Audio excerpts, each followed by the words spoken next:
नमस्कार, एक बार फिर से आप सभी का बहुत बहुत स्वागत है हमारे YouTube चैनल पे। आज फिर से मैं आप सभी के लिए ग्रेजुएशन जैसा कि आप सभी को पता है, अभी जो हमारा सीरीज चल रहा है वो स्नातक के बच्चों के लिए चल रहा है, ग्रेजुएशन के बच्चों के लिए चल रहा है, या फिर आप किसी यूनिवर्सिटीज का भी नाम ले सकते हैं, जैसे दिल्ली यूनिवर्सिटी हो गया, DU और सोल हो गया, या फिर भारत में बहुत सारे और भी यूनिवर्सिटीज हैं जिन बच्चों के लिए पर्यावरण अध्ययन जो है वो कंपलसरी हो गया है। तो इस हिसाब से इस बार मैं इस सीरीज में सबसे पहले पर्यावरण अध्ययन अर्थात इन्वायरमेंटल स्टडीज को लेके चल रहा हूं।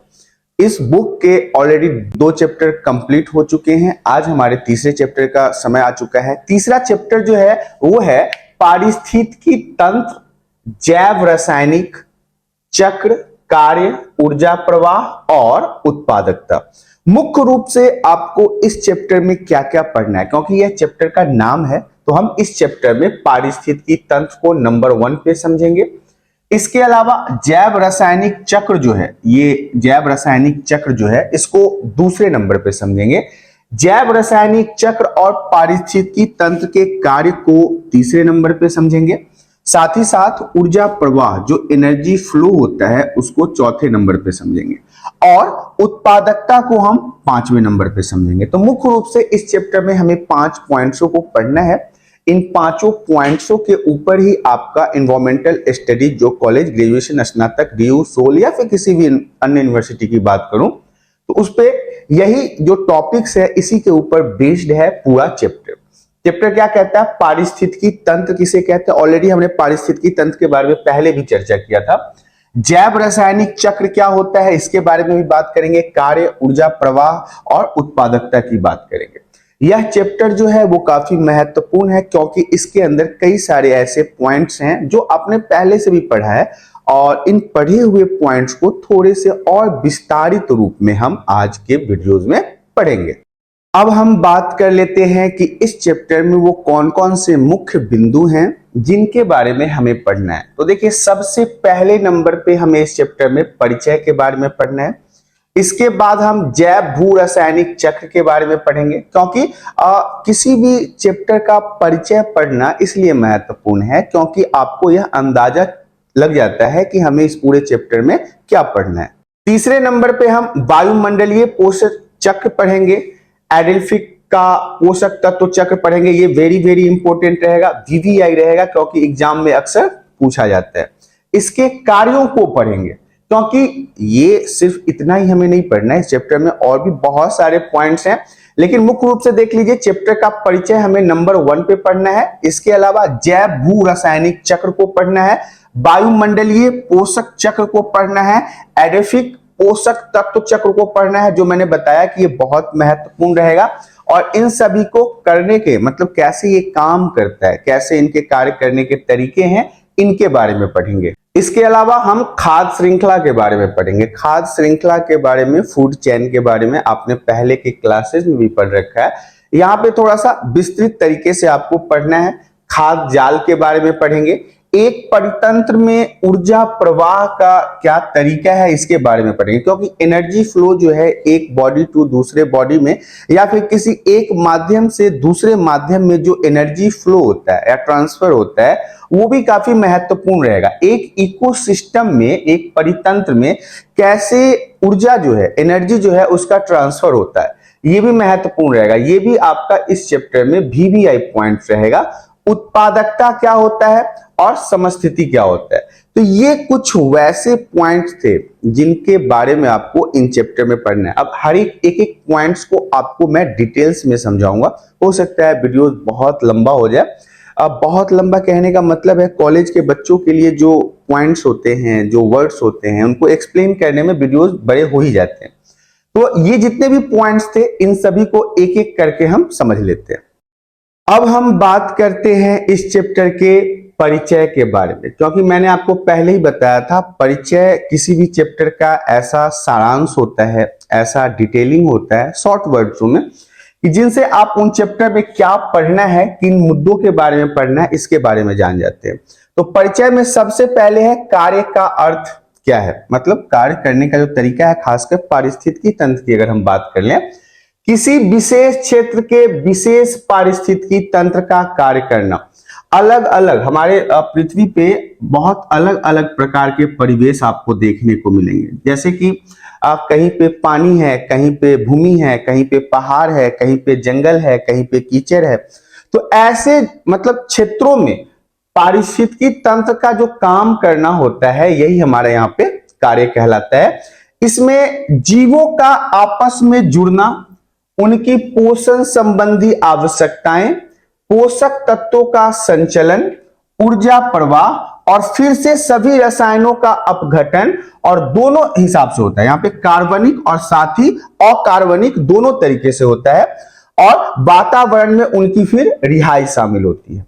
अब देखिए इस पूरे लाइन को एक बार मैं आपको समझा देता हूं। क्या होता है, जितने भी इकोसिस्टम है या पारिस्थितिकी तंत्र है या यह वातावरण है, इसमें जितने भी आपको जीव देखने को मिलेंगे, ये कहीं ना कहीं आपस में एक दूसरे पे निर्भर होते हैं, ये आपस में एक दूसरे से जुड़े होते हैं। उनका पोषण संबंधी आवश्यकता भी एक दूसरे के ऊपर ही होता है। फूड चेन में आपने क्या देखा है कि एक छोटा सा जीव वो बड़ा जीव खा जाता है, उससे बड़ा जीव उसको खा जाता है। तो मतलब आप देख लीजिए कहीं ना कहीं ये जीव जो हैं वो एक दूसरे के ऊपर ही निर्भर रहते हैं। इसके अलावा ऊर्जा प्रवाह भी होता है, एनर्जी का ट्रांसफर होना, एनर्जी का फ्लो होना, एक बॉडी से दूसरे बॉडी में जाना। जैसे मान लो कोई घास है, घास का मैदान है, उसे बकरी ने खाया या हिरण ने खाया या खरगोश ने खाया, तो उस घास के अंदर के मौजूद जो भी ऊर्जा है वो किसके अंदर आएगा? बकरी के अंदर आएगा, हिरण के अंदर आएगा, खरगोश के अंदर आएगा। तो ये एक स्टेप हो जाएगा, पहला पॉइंट जिसमें घास से जाके वो चीजें बकरी हिरण के अंदर चली गई।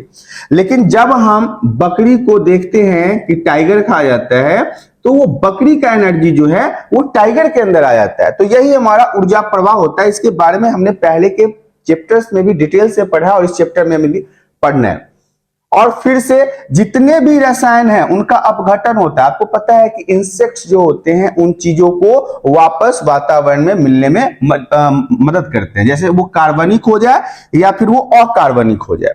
मुख्य रूप से इन सभी गतिविधियों को 4 प्रमुख श्रेणियों के तहत समझा गया है। अब देखिए अभी तक हमने जो बताया पारिस्थितिकी तंत्र में कि जीवों का खाद्य श्रृंखला हो जाए या ऊर्जा प्रवाह हो जाए या कार्बनिक और कार्बनिक तरीके से उनका वापस वातावरण में विघटन हो जाए, अपघटन हो जाए, इन सभी पॉइंट्सों को समझने के लिए इसे अलग अलग 4 भागों में बांटा गया है। इन्हीं 4 श्रेणियों के माध्यम से आप इन सभी पॉइंट्सों को सही तरीके से समझ सकते हैं। यहां पे जैसा कि मैंने आपको बताया था कि इन सभी पॉइंट्सों को समझने के लिए 4 भागों में इन्हें अलग अलग भागों में बांटा गया है। तो सबसे पहले नंबर पे जो आता है वो हमारे पास है जैव भू रासायनिक चक्र। सबसे पहले आपको इस चैप्टर को समझने के लिए किसे समझना पड़ेगा? जैव भू रासायनिक चक्र क्या होता है। जैव भू रासायनिक चक्र के बारे में आपको आगे डिटेल से बताया जाएगा। दूसरे नंबर पे है खाद्य श्रृंखला और खाद्य जाल। जो फूड चैन है या खाद्य श्रृंखला है, इसे आपने पहले की कक्षाओं में पढ़ा है, लेकिन यहां पे थोड़ा विस्तारित तरीके से डिटेल्स में आपको समझना है। तीसरे नंबर पे है पारिस्थितिकी तंत्र में ऊर्जा का प्रवाह।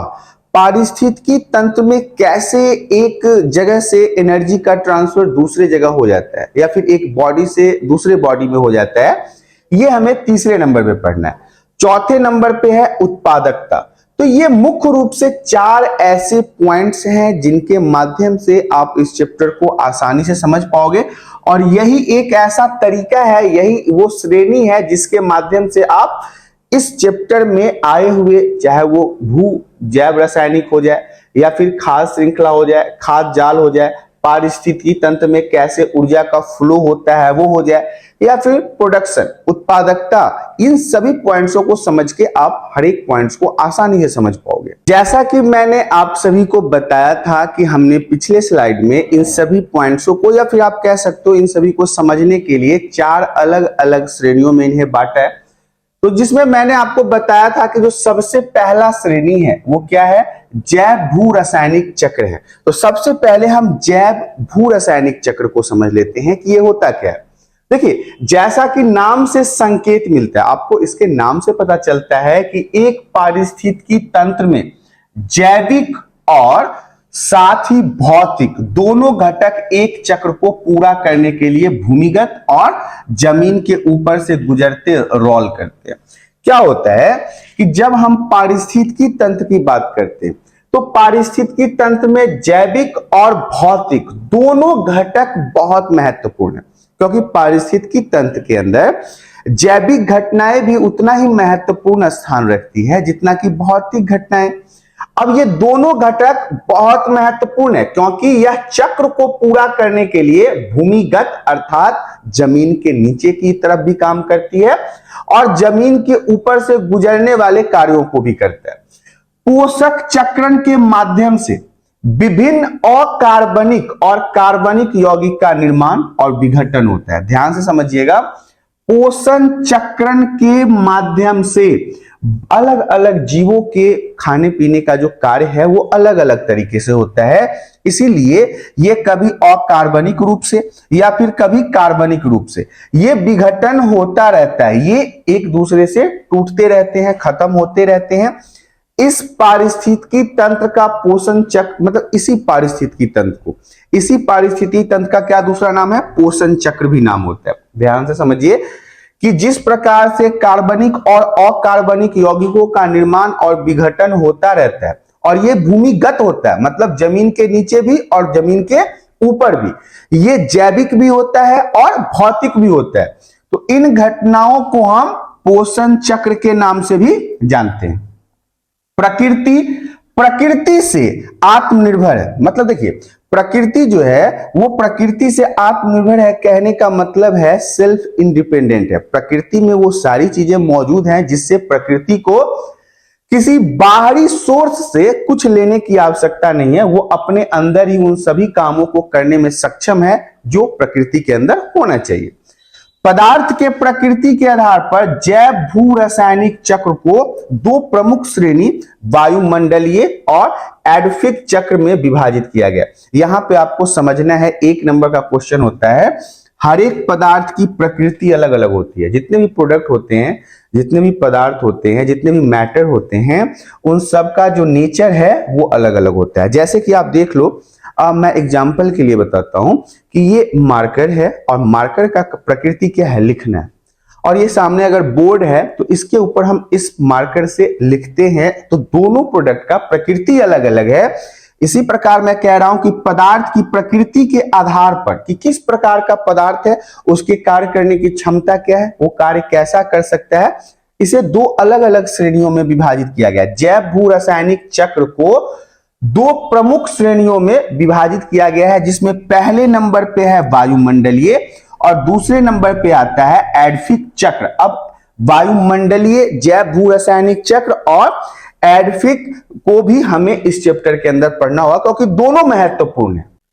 जैसा कि मैंने आपको पहले स्लाइड में बताया था कि जैव भू रासायनिक चक्र को दो मुख्य भागों में बांटा गया है, जिसमें मैंने आपको पहले नंबर पे बोला था कि ये है वायुमंडलीय पोषण चक्र और दूसरा क्या है? एडोफिक पोषण चक्र। अब ये दोनों जो है वो दोनों महत्वपूर्ण है, एग्जाम में दोनों के पूछे जाने की संभावना होती है, और अगर नहीं भी पूछा जाता है तो मैं आपको बताता हूं कि ये इंपॉर्टेंट है। तो देखिए पहले नंबर पे जो वायुमंडलीय पोषक चक्र है, इसमें क्या क्या आता है? तो पहले नंबर में इसमें जल चक्र आता है, ऑलरेडी आपने पहले के क्लासेस में पढ़ रखा है, फिर भी मैं आपको यहाँ पे समझाऊंगा। दूसरे नंबर पे कार्बनिक चक्र आता है और तीसरे नंबर पे ऑक्सीजन चक्र आता है। ये चक्र वाले जितने भी प्रश्न हैं ये ऑलरेडी 6, 7, 8, 9 तक के क्लास में आपने पढ़ा है। तो वायुमंडलीय पोषक चक्र में ये 3 पॉइंट्स जो हैं वो काफी महत्वपूर्ण रहेंगे, जिसमें पहला जल चक्र है, कार्बन चक्र है और ऑक्सीजन चक्र है। वहीं पे अगर हम दूसरे पॉइंट की बात कर लें जिसमें एडोफिक पोषक तत्व चक्र है, जो जैव भू रासायनिक चक्र का दूसरे नंबर पे आता है, इसमें सबसे पहले आपको नाइट्रोजन चक्र पढ़ना है, दूसरे नंबर पे सल्फर चक्र पढ़ना है और तीसरे नंबर पे फास्फोरस चक्र पढ़ना है। ध्यान से समझिएगा, पहले नंबर पे हमारा क्या आया? वायुमंडलीय पोषक चक्र। मैं आपको इससे पहले की स्लाइड में लेके चलता हूं। इसके पहले वाले स्लाइड में मैंने आपको बताया था कि कैसे हमने जैव भू रासायनिक चक्र को दो प्रमुख श्रेणी, पहले नंबर पे हमने वायुमंडलीय और दूसरे पे हमने एडफिक चक्र के बारे में पढ़ा था। तो ये ध्यान से समझिए, पहले नंबर पे हमने वायुमंडलीय, दूसरे पे एडफिक किया था। और ये किसके अंदर आता है? ये जैव भू रासायनिक चक्र के अंदर आता है। आगे की स्लाइड में मैं आपको बता दूं, इन्हीं को जब दो भागों में बांटा तो पहले नंबर पे क्या आया? वायुमंडलीय पोषक चक्र, और दूसरे नंबर पे क्या आया? एडफिक पोषक चक्र। तो वायुमंडलीय पोषक चक्र में 3 पॉइंट्स आए हैं, जिसमें पहला जल चक्र है, कार्बन चक्र है और ऑक्सीजन चक्र है। इन तीनों का चक्र यदि आपको समझ में नहीं आता तो आप गूगल कर सकते हो, आपको यहाँ पे ये पता चल जाएगा कि जल का पुनः चक्रण कैसे होता है। मतलब जल जब पृथ्वी की सतह से वाष्पित होकर वायुमंडल में जाता है तो वहां पे वो बादल के रूप में कन्वर्ट होता है, फिर वो बारिश के रूप में वापस पृथ्वी पे आता है। तो यही इसका चक्र है कि फिर से यह उसी स्थिति में या उसी परिस्थिति में आ जाता है जहां से इसकी शुरुआत हुई थी। सेम कंडीशन तीनों में होगा। दूसरे में जो एडफिक पोषक तत्व चक्र है, जिसमें आपको मैंने नाइट्रोजन चक्र बताया, सल्फर चक्र बताया और फास्फोरस चक्र बताया। ये तीनों गैसेज हैं जिनका भी पुनः चक्रण होता रहता है। तो यहां पे ये सारी चीजें आपको याद रखनी है। अब सबसे पहला स्लाइड हमारा आता है वायुमंडलीय पोषक चक्र। इसमें मैंने आपको बताया था कि 3 पॉइंट्स हैं इसके अंदर। पहले की स्लाइड में लेके चलता हूं। पहले की स्लाइड में आपको देखना है कि वायुमंडलीय चक्र में हमारे पास क्या है? जल चक्र है, कार्बन चक्र है और ऑक्सीजन चक्र है। इन तीनों चक्र को एक बार हम देख लेते हैं अगले स्लाइड में। तो सबसे पहले हमारे पास क्या आ गया? जल चक्र आ गया। कौन नंबर पे? 1 नंबर पे हमारे पास जल चक्र है।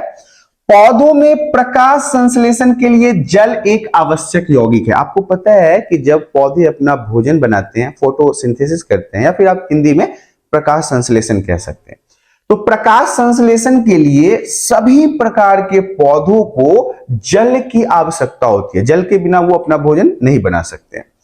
पौधे क्या करते हैं? भूमिगत जल को जड़ों के माध्यम से अपने ऊपरी या हवाई भागों में अवशोषित करते हैं।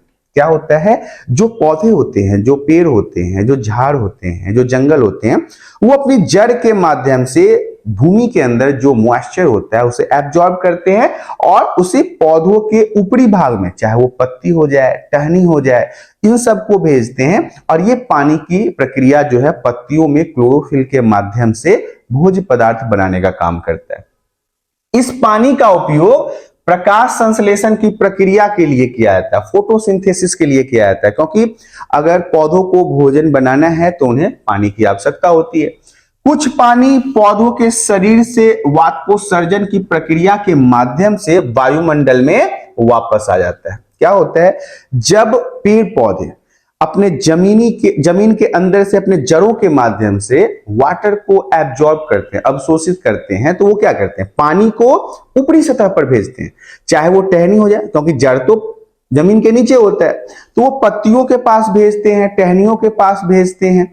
तो वो क्या करता है? जितनी पानी की आवश्यकता होती है अपने भोज्य पदार्थों के निर्माण में, तो उस भोज्य पदार्थ के निर्माण में जो पानी का उपयोग करते हैं, उसी समय कुछ पानी एवोपरेट होता है, वाष्पोत्सर्जन होता है, अर्थात भाप बन के वापस वायुमंडल में चला जाता है। और कुछ पौधों द्वारा उनकी चयापचय गतिविधियों के लिए उपयोग किया जाता है। कुछ पौधे उसे अपने अंदर जीवित रहने के लिए भोज्य पदार्थ के रूप में उपयोग कर लेते हैं। यद्यपि विकिरण द्वारा जल निकायों की सतह से वाष्पित हो जाता है, तो यह वर्षा के रूप में पृथ्वी की सतह पर वापस आ जाता है। हमारे यहाँ सिर्फ यही एक माध्यम नहीं है जिससे वाष्पोत्सर्जन होता है, एवोपरेशन होता है। झील हो गया, नदी हो गया, तालाब हो गया, कुआं हो गया, समुद्र हो गया, इन सभी के माध्यम से सूर्य की गर्मी के बाद पानी का वाष्पोत्सर्जन होता है और ये वापस वायुमंडल में जाते हैं और पुनः यह बारिश के रूप में, वर्षा के रूप में, मेघ के रूप में, रेन के रूप में पृथ्वी पर वापस आ जाता है। हमें स्पष्ट रूप से दिखाता है कि पृथ्वी पर इस महत्वपूर्ण संसाधन का चक्रण कैसे होता है।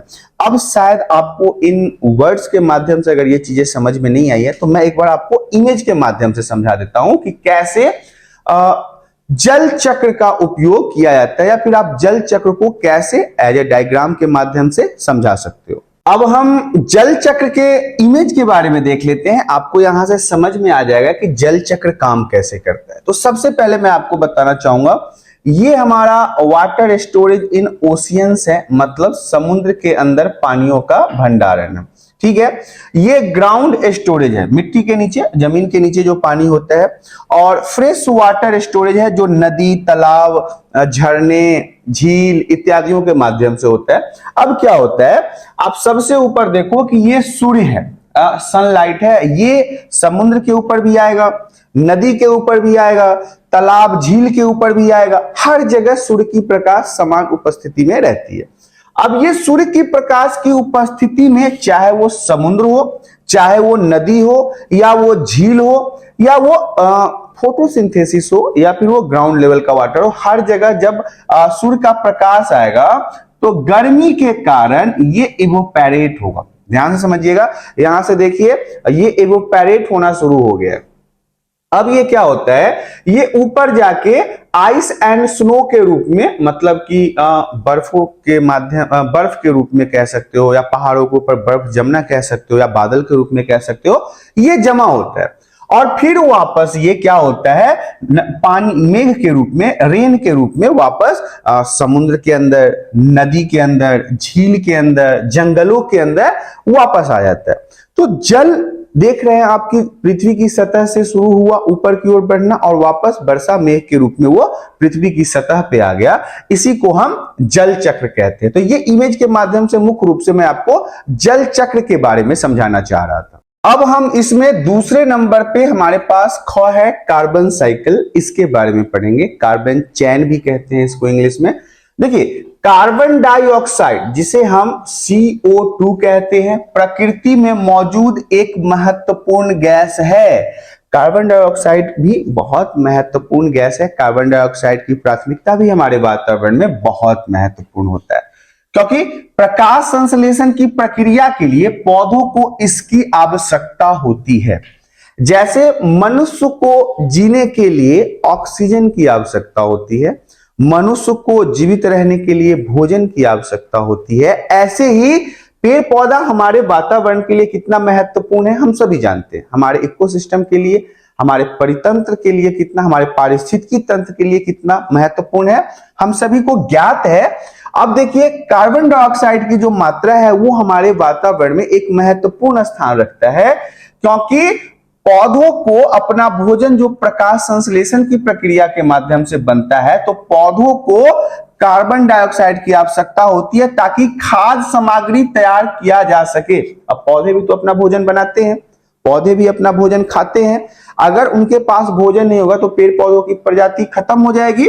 तो इसलिए इनकी आवश्यकता इनके पास होती है, जो कार्बोहाइड्रेट के साथ साथ हेट्रोट्रॉफ के लिए भी इसका मतलब, अब हेट्रोट्रॉफ क्या है कि यह प्रकाश संश्लेषण की प्रक्रिया के माध्यम से कार्बनिक पदार्थों में रूपांतरित हो जाता है। ध्यान से समझिएगा, CO2 की आवश्यकता तो है ही, साथ ही साथ कार्बोहाइड्रेट के साथ साथ हेट्रोट्रॉफ की आवश्यकता होती है, क्योंकि इसी माध्यम से यह रूपांतरित होता है कार्बनिक पदार्थ में। और देखिए, कार्बन डाइऑक्साइड पृथ्वी पर सभी जीवित जीवों की श्वसन द्वारा वायुमंडल में छोड़ा जाता है। अब कार्बन डाइऑक्साइड आता है, तो जितने भी जीव पृथ्वी पे हैं, हम मनुष्य हो जाए या कोई जानवर हो जाए, हाथी हो जाए, कुत्ता हो जाए, गधा हो जाए, ये सभी क्या करते हैं, ऑक्सीजन को एब्जॉर्ब करते हैं और कार्बन डाइऑक्साइड को रिलीज करते हैं। तो हमारे वायुमंडल में CO2 जो है वो मुख्य रूप से इन्हीं जीवों के द्वारा छोड़े गए श्वसन क्रिया की गैसों से आता है।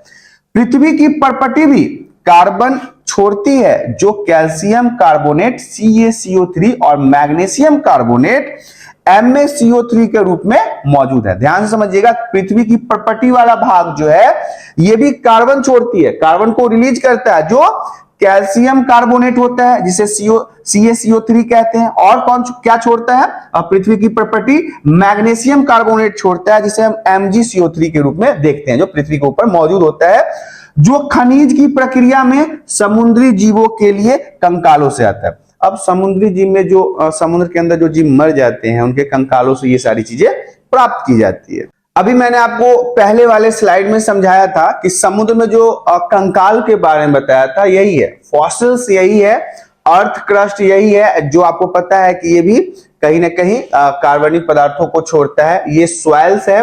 अब देखिए मुख्य रूप से मुझे इस इमेज में समझाने का क्या मतलब है कि देखिए CO2 कई कारणों से रिलीज होता है। देखिए वातावरण में जो कार्बन डाइऑक्साइड है ये मनुष्यों के श्वसन के द्वारा तो छोड़ा ही जाता है, इसके अलावा जो फ्यूल जलता है, जो कार्स चलते हैं या फिर जो बाइक्स चलते हैं या फिर जो भी मोटर्स व्हीकल है जिनमें पेट्रोल डीजल का उपयोग होता है, वो कहीं ना कहीं CO2 को ही रिलीज करते हैं। इस कारण से ये हमारे वातावरण में। अब देखिए यहाँ पे जो इमेज दिखाई दे रहा है इसमें मैं आपको अलग अलग माध्यम से अलग अलग चीजों के माध्यम, जैसे पेड़ कट गया है तो यहाँ पे आप देख सकते हैं लेवल इसका कितना कम है। जहां पे पेड़ पौधे हैं वहां पे फोटोसिंथेसिस का लेवल ज्यादा है। तो पेड़ पौधे हैं तभी फोटोसिंथेसिस होगा, पेड़ पौधे नहीं है तो फोटोसिंथेसिस नहीं होगा, प्रकाश संश्लेषण नहीं होगा, प्रकाश संश्लेषण नहीं होगा तो एवोपरेशन नहीं होगा, वहां पे जल वर्षा नहीं होगा, जल का पुनः चक्रण नहीं होगा, जल चक्र का निर्माण नहीं होगा। तो ये जो है वो मुख्य रूप से इमेज आपको यही समझाता है। ओशियंस, ये समुद्र है, समुद्र के ऊपर एवोपरेशन दिखा रखा है, ओशियंस लॉस जो है वो भी दिखा रखा है, एटमॉस्फेयर यहाँ पे देखिए कितना तगड़ा बनता है जो वहां पे बारिश को लाने का, जल को पुनः वापस लाने का कार्य करता है। यहाँ पे जो बर्निंग फॉसिल्स फ्यूल है जिसे यहाँ पे चिमनियों में या फैक्ट्रियों में बनाया गया है या फिर ये गाड़ी वगैरह जो है जो धुआं छोड़ती है, CO2 छोड़ती है, यहाँ पे क्या होता है कि ये मात्रा जो एटमॉस्फेयर का है वो यहाँ पे कम हो जाता है, यहाँ पे पॉल्यूशन अधिक हो जाता है। तो इमेज के माध्यम से आपको ये सारी चीजें समझ में आ गई होगी। नेक्स्ट पॉइंट हमारा है ऑक्सीजन चक्र। अब हम इसको भी देख लेते हैं, महत्वपूर्ण रहेगा, वेरी वेरी इंपॉर्टेंट रहेगा, VVI है ये। तो ऑक्सीजन चक्र क्या है इसके बारे में देख लेते हैं। 8वीं क्लास के साइंस में आपको ऑक्सीजन चक्र, कार्बन डाइऑक्साइड चक्र, ये सारी चीजें पढ़ाया गया था। देखिए वायुमंडल में शुष्क हवा में 20.94% ऑक्सीजन होती है। जो वायुमंडल है इसमें अलग अलग गैसों का मिश्रण होता है, तो यहाँ पे जो शुष्क हवा है इसमें कितना होता है, 20.94% ऑक्सीजन होती है। सभी जीवों को श्वसन के लिए ऑक्सीजन की आवश्यकता होती है। जितने भी जीव पृथ्वी पर मौजूद हैं, जितने भी सजीव हैं, उन सभी को कहीं ना कहीं जीने के लिए प्राणवायु जिसे कहते हैं ऑक्सीजन की आवश्यकता होती है। यह नमी की मात्रा से भी जुड़ा है। यह पारिस्थितिकी तंत्र में सबसे सरल लेकिन अपरिहार्य पोषक चक्र है। ध्यान से समझिए, पारिस्थितिकी तंत्र में सबसे सरल है लेकिन अपरिहार्य है। और अभी के समय वर्तमान समय में देखो तो कहीं ना कहीं हमारे वायुमंडल में, हमारे परितंत्र में, हमारे इकोसिस्टम में ऑक्सीजन की मात्रा दिन प्रतिदिन कम होती जा रही है, क्योंकि जिस प्रकार से पेड़ पौधों की कटाई हो रही है, जिस प्रकार से वायुमंडल में ओजोन परत का क्षय हो रहा है, जिस प्रकार से क्षयकारी चीजों को अपनाया जा रहा है, तो ऐसे में क्या है कि ऑक्सीजन जो है इसकी मात्रा पारिस्थितिकी तंत्र कह सकते हैं, इकोसिस्टम में कह सकते हैं, कम होती जा रही है। अब हम एक बार ऑक्सीजन साइकिल को देख लेते हैं, क्योंकि ऑक्सीजन चक्र को ही इंग्लिश में ऑक्सीजन साइकिल कहते हैं। बड़े ध्यान से समझना है। सबसे पहले आपको एक पेड़ दिखाया गया, इस पेड़ को देख लीजिए। इस पे अब ये किस चीज का पेड़ है इससे मतलब नहीं है, हमें बस एक पेड़ को देखना है। अब पेड़ जो है उसको देखिए, एक तरफ हमारे पास कुछ ऐसे जानवर हैं जो शाकाहारी हैं, आप ध्यान से देखिएगा। इस तरफ कुछ ऐसे जानवर हैं जो घास वगैरह खाते हैं, चाहे वो भेड़ हो जाए, बकरी हो जाए, गाय हो जाए या फिर गाय का बच्चा, मतलब अलग अलग इमेज में अलग अलग चीजें दिखाया गया।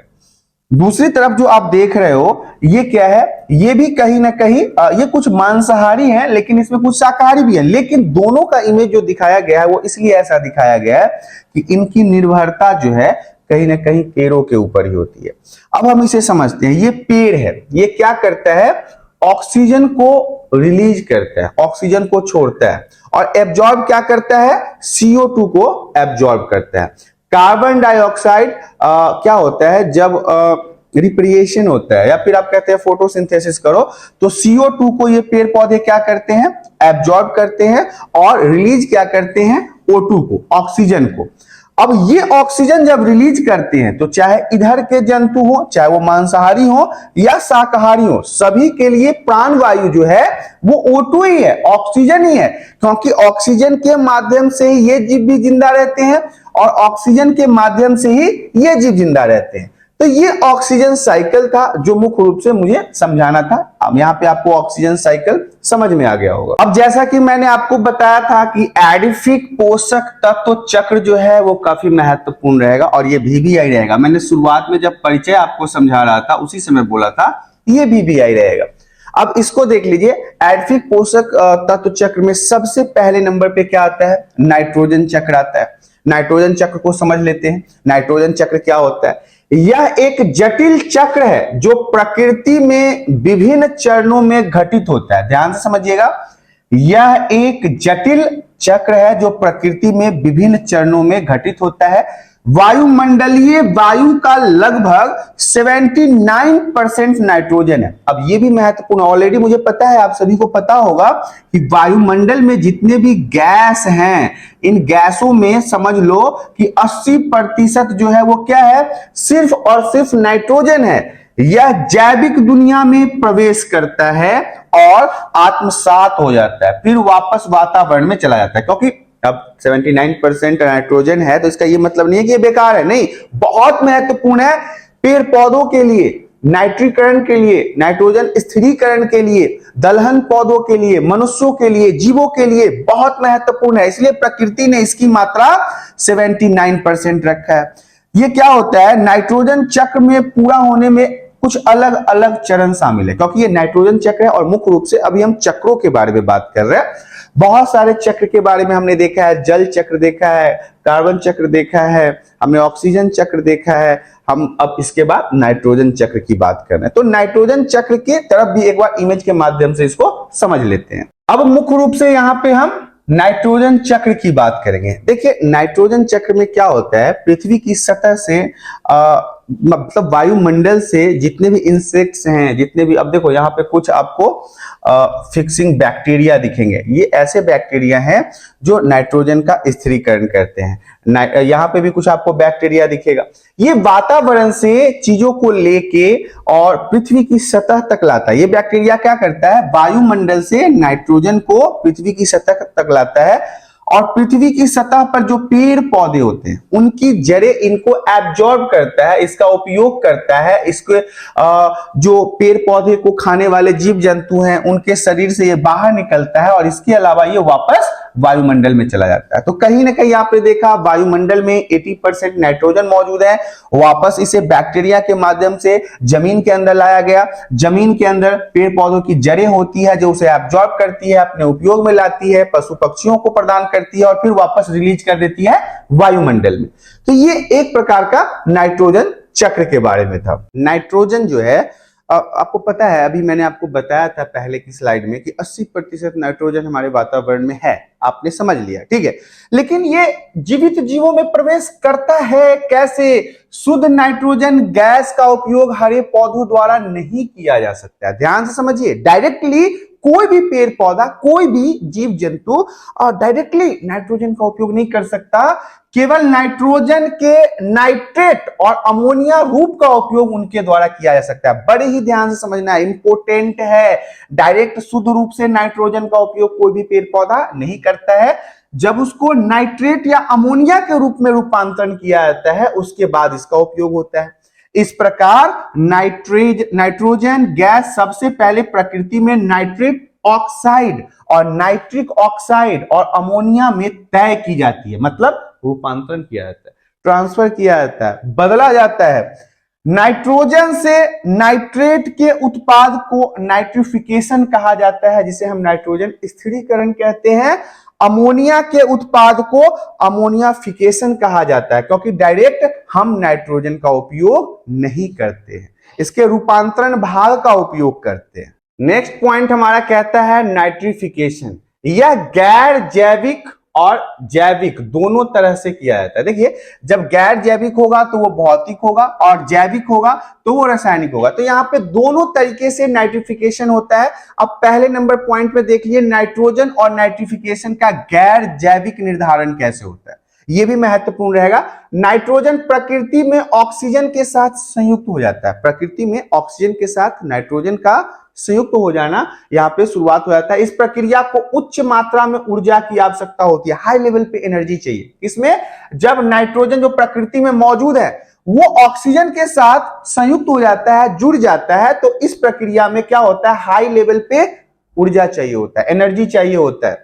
दूसरे नंबर पे अब हमारा पॉइंट कहता है उद्योग में कृत्रिम रूप से नाइट्रोजन यौगिक का उत्पादन भी किया जाता है फैक्ट्री के लिए। कई बार आपने यूट्यूब पे एक्सपेरिमेंट देखा होगा, नाइट्रोजन बहुत ठंडा गैस होता है।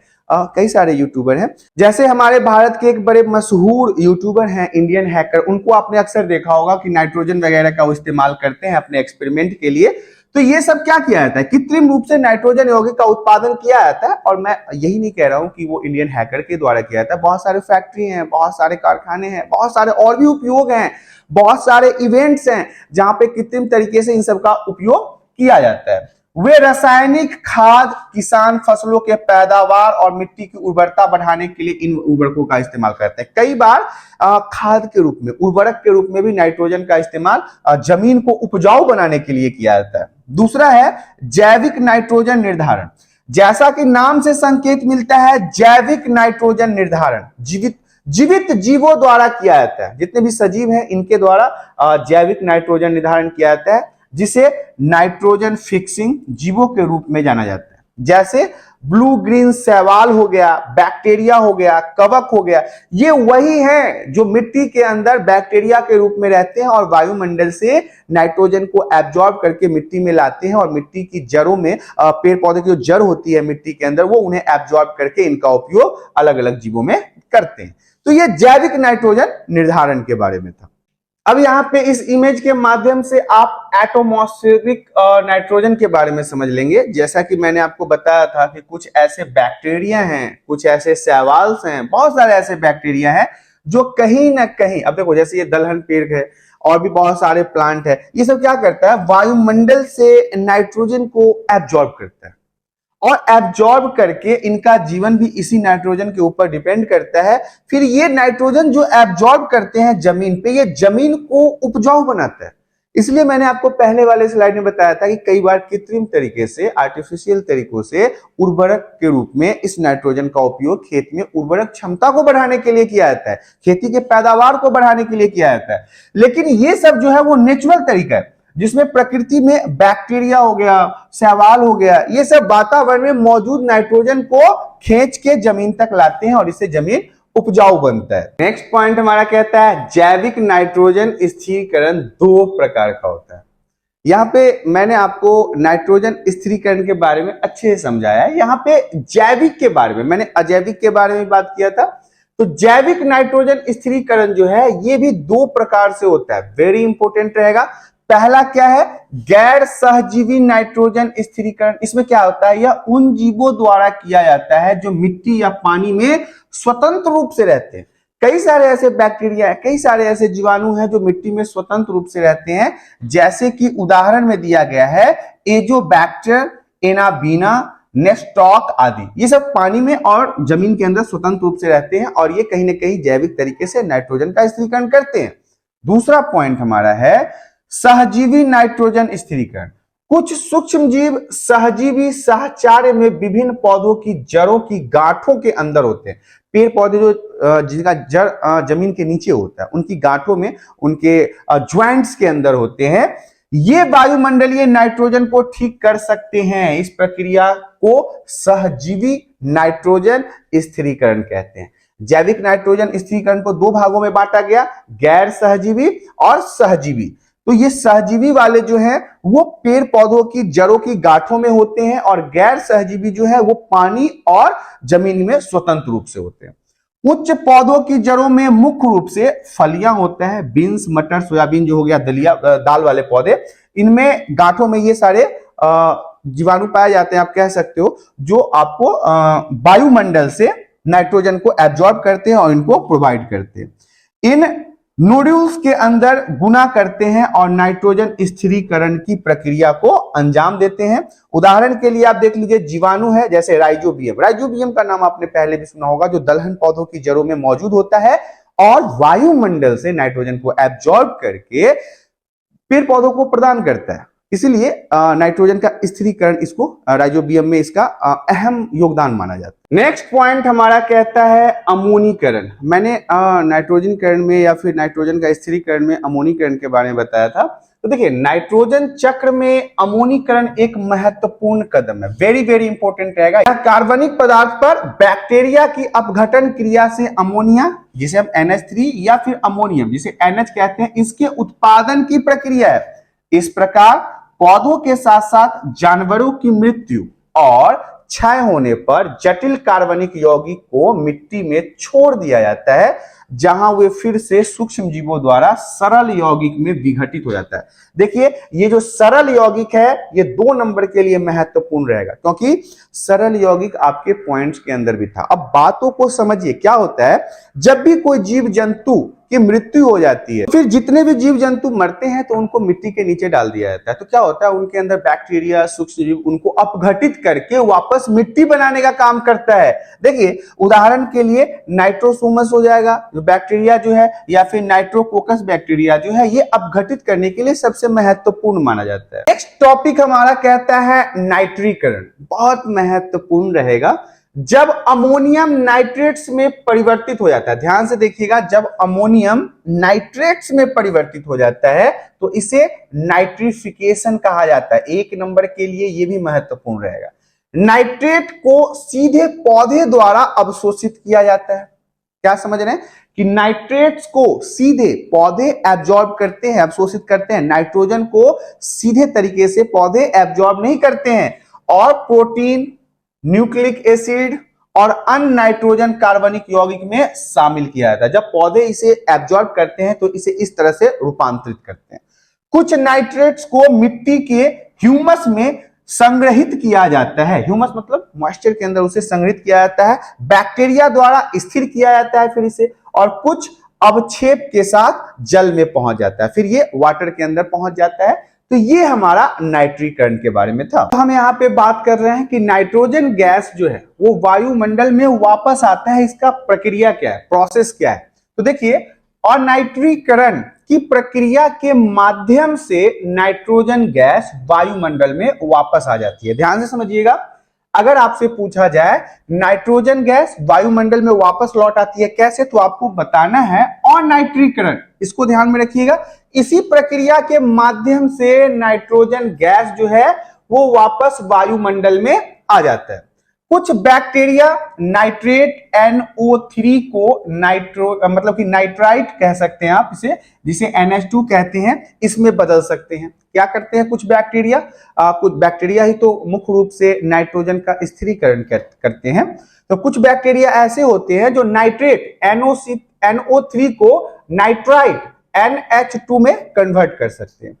उन्हें डिनाइट्रिफाइंग बैक्टीरिया कहा जाता है, जैसे कि एस्क्यूडोमास है, ये एक बैक्टीरिया का नाम है। अंततः फिर क्या होता है, नाइट्रेट, नाइट्राइट और गैसीय नाइट्रोजन को वायुमंडल में वापस छोड़ दिया जाता है। ये वापस वायुमंडल में आ जाते हैं और इस प्रकार से आप एक साइकिल बनता है जिससे नाइट्रोजन वापस नाइट्रोजन के रूप में फॉर्म हो जाता है। नेक्स्ट पॉइंट हमारा कहता है सल्फर चक्र के बारे में। अब हम सल्फर चक्र के बारे में जान लेते हैं। अन्य पोषक चक्रों की तरह बायोस्फीयर और अंडरग्राउंड में सल्फर की गतिविधियों को सल्फर चक्र कहा जाता है। अभी तक हमने ऑलरेडी कई सारे चक्रों के बारे में पढ़ा है और यहाँ पे आपको सल्फर चक्र भी इंपॉर्टेंट है। इसमें क्या होता है, अन्य पोषक चक्रों की तरह बायोस्फीयर में और अंडरग्राउंड में सल्फर की गतिविधियों को क्या कहा जाता है, सल्फर चक्र कहा जाता है। इसका भी इमेज के माध्यम से आपको सल्फर चक्र समझाया जाएगा। सल्फर चक्र एक क्या है, अवसादी प्रकार का पोषण चक्र है। यह भी आपको ध्यान में रखना है कि सल्फर चक्र जो है वो अवसादी प्रकार का पोषण चक्र है, क्योंकि आरक्षित पुल, चट्टानों, खनिजों के साथ साथ समुद्री अवसादों में सल्फेट, जिसे हम SO4 आप लिख सकते हो, SO4 लिख सकते हो, और ये अंडरग्राउंड में होता है, नीचे होता है। सल्फर निम्नलिखित रूपों में प्रकृति में पाया जाता है। यह भी 1 नंबर में इंपॉर्टेंट क्वेश्चन रहेगा, आपसे पूछा जा सकता है कि सल्फर हमारे प्रकृति में कैसे पाए जाते हैं, किस तरह से पाए जाते हैं। तो सल्फर जो है वो अलग अलग तरह से पाया जाता है, जैसे हाइड्रोजन सल्फाइड जिसे H2S कहते हैं, सल्फर डाइऑक्साइड जिसे SO2 कहते हैं, और सल्फेट जिसे हम SO4 कहते हैं। तो मुख्य रूप से हमारी प्रकृति में, हमारे नेचर में, हमारे एनवायरमेंट में, वातावरण में सल्फर इन्हीं 3 तरह से पाए जाते हैं। नंबर 1 पे ये आ जाएगा, नंबर 2 पे ये आ जाएगा, और नंबर 3 पे ये आ जाएगा। ये तीनों प्राकृतिक प्रकार हैं सल्फर के जो हमारे प्रकृति के अंदर मौजूद हैं। अब यहाँ पे हम सल्फर साइकिल या फिर आप इसे कह सकते हैं सल्फर चक्र के बारे में पढ़ेंगे। देखिए, मुख्य रूप से मैंने आपको बताया था कि हमारे वातावरण में, हमारी प्रकृति में 3 प्रकार से सल्फर पाए जाते हैं। 3 प्रकारों के बारे में मैंने आपको बता रखा है। अब यहाँ पे देखिए, एक हमारे पास सॉइल सरफेस है, मतलब मिट्टी का परत है। ये मेराइन इकोसिस्टम है, ओशंस है, और मेराइन सल्फेट है, इधर ह्यूमन का है, और मतलब फैल आउट है, बहुत तरह के वॉल्केनो हैं, एटमॉस्फेरिक सल्फर है। मतलब अलग अलग जगहों पे, वातावरण के अलग अलग हिस्सों पे अलग अलग प्रकार से सल्फर पाए जाते हैं। तो ये सल्फर जो है वो ध्यान से देखिए कि सॉइल सल्फेट जो है ये डिकम्पोजिशन होके यहां आया है, फिर ये कहां पहुंचा, एटमॉस्फेयर में पहुंचा, हमारे वातावरण में पहुंचा, हमारे वायुमंडल में पहुंचा, और फिर ये वापस हमारे धरती पे आ जाता है। तो हम अभी तक जितने भी चक्र के बारे में पढ़े हैं, तो आपने एक बात तो गौर किया होगा, जितने भी चक्र थे उन सभी चक्रों में कहीं ना कहीं शुरुआत जमीनी स्तर से होती है, और वो घूमता फिरता वायुमंडल में विचरण करता हुआ वापस हमारे जमीनी स्तर पर उन्हें पुनः मतलब स्थापित कर देता है। मतलब यही चक्र है कि कहीं ना कहीं ये चीजें फिर वापस घूम के आपस में चलती रहती है। नेक्स्ट पॉइंट हमारा कहता है यह जीवित प्रणाली में प्रवेश करता है। जैसे अब देखिए, जीवित प्रणाली मतलब कि जितने भी हमारे पास सजीव हैं उन सजीवों में जो ये प्रवेश करता है इसके बारे में चर्चा करेंगे। तो कई सारे पॉइंटों में हमारी चीजें हैं, जैसे कि 1 पॉइंट, 2 पॉइंट और 3 पॉइंट। सबसे पहले हम 1 पॉइंट को डिस्कस करते हैं। घुलनशील रूप मिट्टी में मौजूद होता है। घुलनशील रूप मिट्टी में मौजूद होता है और पौधों की जड़ों के माध्यम से पौधों तक जाता है। ध्यान से समझिए, घुलनशील रूप मिट्टी में मौजूद होता है। घुलनशील मतलब जो घुलने वाला हो, जो मिक्स हो जाए और पौधों की जड़ों के माध्यम से पौधों तक जाता है। ये सब बातें आपको पता है कि जब भी जमीन के ऊपर की बात करें और पौधों की बात करें तो इसकी जो जड़ें होती है, ये जड़ें ही नीचे से वाटर हो जाए या किसी भी प्रकार का खनिज हो जाए, चाहे वो सल्फर ही हो जाए, नाइट्रोजन ही हो जाए, इसको एब्जॉर्ब कर कौन करता है, तो पेड़ पौधों की जड़ों के माध्यम से होता है। वहीं दूसरा पॉइंट हमारा कहता है यह प्रोटीन, विटामिन और कुछ अन्य महत्वपूर्ण उत्पादों को संश्लेषित करने के लिए पौधों द्वारा आत्मसात किया जाता है। यह प्रोटीन को नंबर 1 पे प्रोटीन याद रखिए, नंबर 2 पे विटामिन याद रखिए, और कुछ और भी महत्वपूर्ण ऐसी चीजें हैं जिनको ये संश्लेषित अपने अंदर एब्जॉर्ब करता है। इनको किसके द्वारा, पौधों के द्वारा इसे एब्जॉर्ब किया जाता है। नंबर 3 कहता है फिर उपरोक्त यौगिकों को खाद्य श्रृंखला के माध्यम से जानवरों के शरीर में पारित किया जाता है। बड़ा ही इंपॉर्टेंट पॉइंट है। ये जितने भी चीजें हैं, चाहे वो प्रोटीन हो, वो विटामिन हो या किसी भी प्रकार का खनिज हो, जब पौधे इसे एब्जॉर्ब करते हैं तो इन्हीं पौधे को जो भी जानवर खाता है, जो भी एनिमल खाता है, ये एनर्जी एनिमल के अंदर ट्रांसफर होता है। तो इसी से क्या तैयार होता है, इसी से खाद्य श्रृंखला तैयार होता है। यहाँ पे आपको खाद्य श्रृंखला के बारे में भी बहुत महत्वपूर्ण जानकारी को एब्जॉर्ब करना पड़ेगा, सीखना पड़ेगा, क्योंकि खाद्य श्रृंखला जो है वो आपका टॉपिक है। ये एक ऐसा टॉपिक है जो आपको इस चैप्टर में पढ़ना है। ये कीवर्ड की तरह काम करेगा। पौधों और पशु निकायों के भीतर कार्बनिक सल्फर को एरोबिक बैक्टीरिया द्वारा सल्फेट SO4 या हाइड्रोजन सल्फाइड H2S में विघटित किया जाता है। इन पॉइंटों को समझिए। पौधे हो, कोई भी प्रकार का प्लांट हो या किसी भी प्रकार का पशु, इनके भीतर जो कार्बनिक सल्फर होते हैं, इसको एरोबिक बैक्टीरिया, ऐसा बैक्टीरिया जिसका नाम है एरोबिक, इसके द्वारा हाइड्रोजन सल्फाइड या फिर सल्फेट कह लीजिए, तो इसमें इसको विघटित किया जाता है, इसको रूपांतरण किया जाता है। इसके बाद हाइड्रोजन सल्फाइड जो है वो अनाएरोब बैक्टीरिया, इन जीवाणुओं को ऑक्सीजन की आवश्यकता नहीं होती। ये ऐसे जीवाणु, ऐसे बैक्टीरिया हैं जिनको ऑक्सीजन की आवश्यकता नहीं होती है, बिना ऑक्सीजन के भी अपना जीवन जी लेते हैं, ये क्या करते हैं, इसको सल्फर में बदल देते हैं। मतलब कि एक तरह से आप देखो, पशु और निकायों के भीतर मौजूद एरोबिक बैक्टीरिया द्वारा इसे सल्फेट SO4 या हाइड्रोजन सल्फाइड H2S में विघटित किया जाता है, रूपांतरण किया जाता है, और इसके बाद हाइड्रोजन सल्फाइड को अनाएरोब बैक्टीरिया के द्वारा इनको विघटित किया जाता है, और इस प्रकार की बैक्टीरिया को ऑक्सीजन की आवश्यकता नहीं होती। इस प्रकार सल्फर जो है वो मिट्टी में वापस आ जाता है, मतलब पुनः चक्रण हो जाता है और सल्फर चक्र पूरा हो जाता है। मैंने अभी इसके पहले की स्लाइड में आपको क्या बताया कि जब चीजें वापस उसी स्थान पे घूम फिर के आ जाए तो उसे क्या कहते हैं, उस किसी प्रकार की चीजों का चक्र कहते हैं, क्योंकि चक्र गोल होता है तो घूम फिर के वो वहीं पे आ जाता है। सल्फर डाइऑक्साइड भी वाहनों के द्वारा वायुमंडल में छोड़ा जाता है। अब सल्फर डाइऑक्साइड जो है वो जितने प्रकार के कार हैं या मोटर कार हैं या जो भी हैं, वो सब क्या करते हैं, उनके धुआं के माध्यम से निकलता है और वो वातावरण में आता है। जीवाश्म ईंधन का जलना, जैसे कि उदाहरण के लिए पेट्रोलियम ले लीजिए, कोयला ले लीजिए आदि, तो जितने भी जीवाश्म ईंधन है, पेट्रोल, डीजल, कोयला या जो भी चीज, वो कहीं ना कहीं जलने के बाद, लेकिन याद रखिएगा जीवाश्म ईंधन की बात हो रही है, वो जलने के बाद कहीं ना कहीं सल्फर डाइऑक्साइड को छोड़ता है और सल्फर डाइऑक्साइड इसी तरह से वायुमंडल में केंद्रित होता है। नेक्स्ट पॉइंट हमारा कहता है फास्फोरस चक्र। ये भी महत्वपूर्ण है क्योंकि फास्फोरस चक्र के बारे में भी पढ़ना महत्वपूर्ण रहेगा। देखिए, फास्फोरस चक्र किसे कहते हैं? पारिस्थितिकी तंत्र में अजैविक प्रणाली की तुलना में पौधे और पशु निकायों में अधिक फास्फोरस उपलब्ध है। पहले लाइन में क्या कह रहा है कि पारिस्थितिकी तंत्र में, हमने शुरुआत से इस बुक में पारिस्थितिकी तंत्र के बारे में पढ़ा है और बहुत ही अच्छे तरीके से पढ़ा है कि पारिस्थितिकी तंत्र क्या होता है, कैसे काम करता है। तो इसमें क्या होता है कि अजैविक प्रणाली की तुलना में, अगर हम अजैविक और जैविक प्रणाली की तुलना करें तो पौधे और पशु जैसे निकायों में सबसे ज्यादा फास्फोरस उपलब्ध होता है। अजैविक प्रणाली में फास्फोरस चट्टानों में होता है, अन्य प्राकृतिक भंडारों में प्रचुर मात्रा में पाया जाता है, जो भूवैज्ञानिक प्रक्रियाओं के दौरान बनते हैं। भूवैज्ञानिक प्रक्रिया कहने का मतलब है कि कई प्रकार के भूमि से जुड़े हुए ऐसे कार्य जहां पे आप देखोगे कि प्रचुर मात्रा में फास्फोरस का निर्माण होता है। सह एंजाइम के रूप में डीएनए की संरचना, डीएनए के बारे में भी आपने पहले पढ़ा है। इसके लिए क्या होता है कि उपयोगी ऊर्जा जो होती है उसको छोड़ने के लिए खाद्य पदार्थों के रूपांतरण के लिए फास्फोरस वांछित है। अब ध्यान से समझिएगा कि एक डीएनए के निर्माण के लिए यहाँ पे फास्फोरस का शरीर में होना, चाहे वो पौधे हो, पशु हो, पक्षी हो, इंसान हो, बहुत ही जरूरी होता है। किसका? फास्फोरस का। यह एक सरल चक्र है। इसका चक्रण जो है, पुनः चक्रण कह सकते हो या साइकिल कह सकते हो, तो ये सरल है।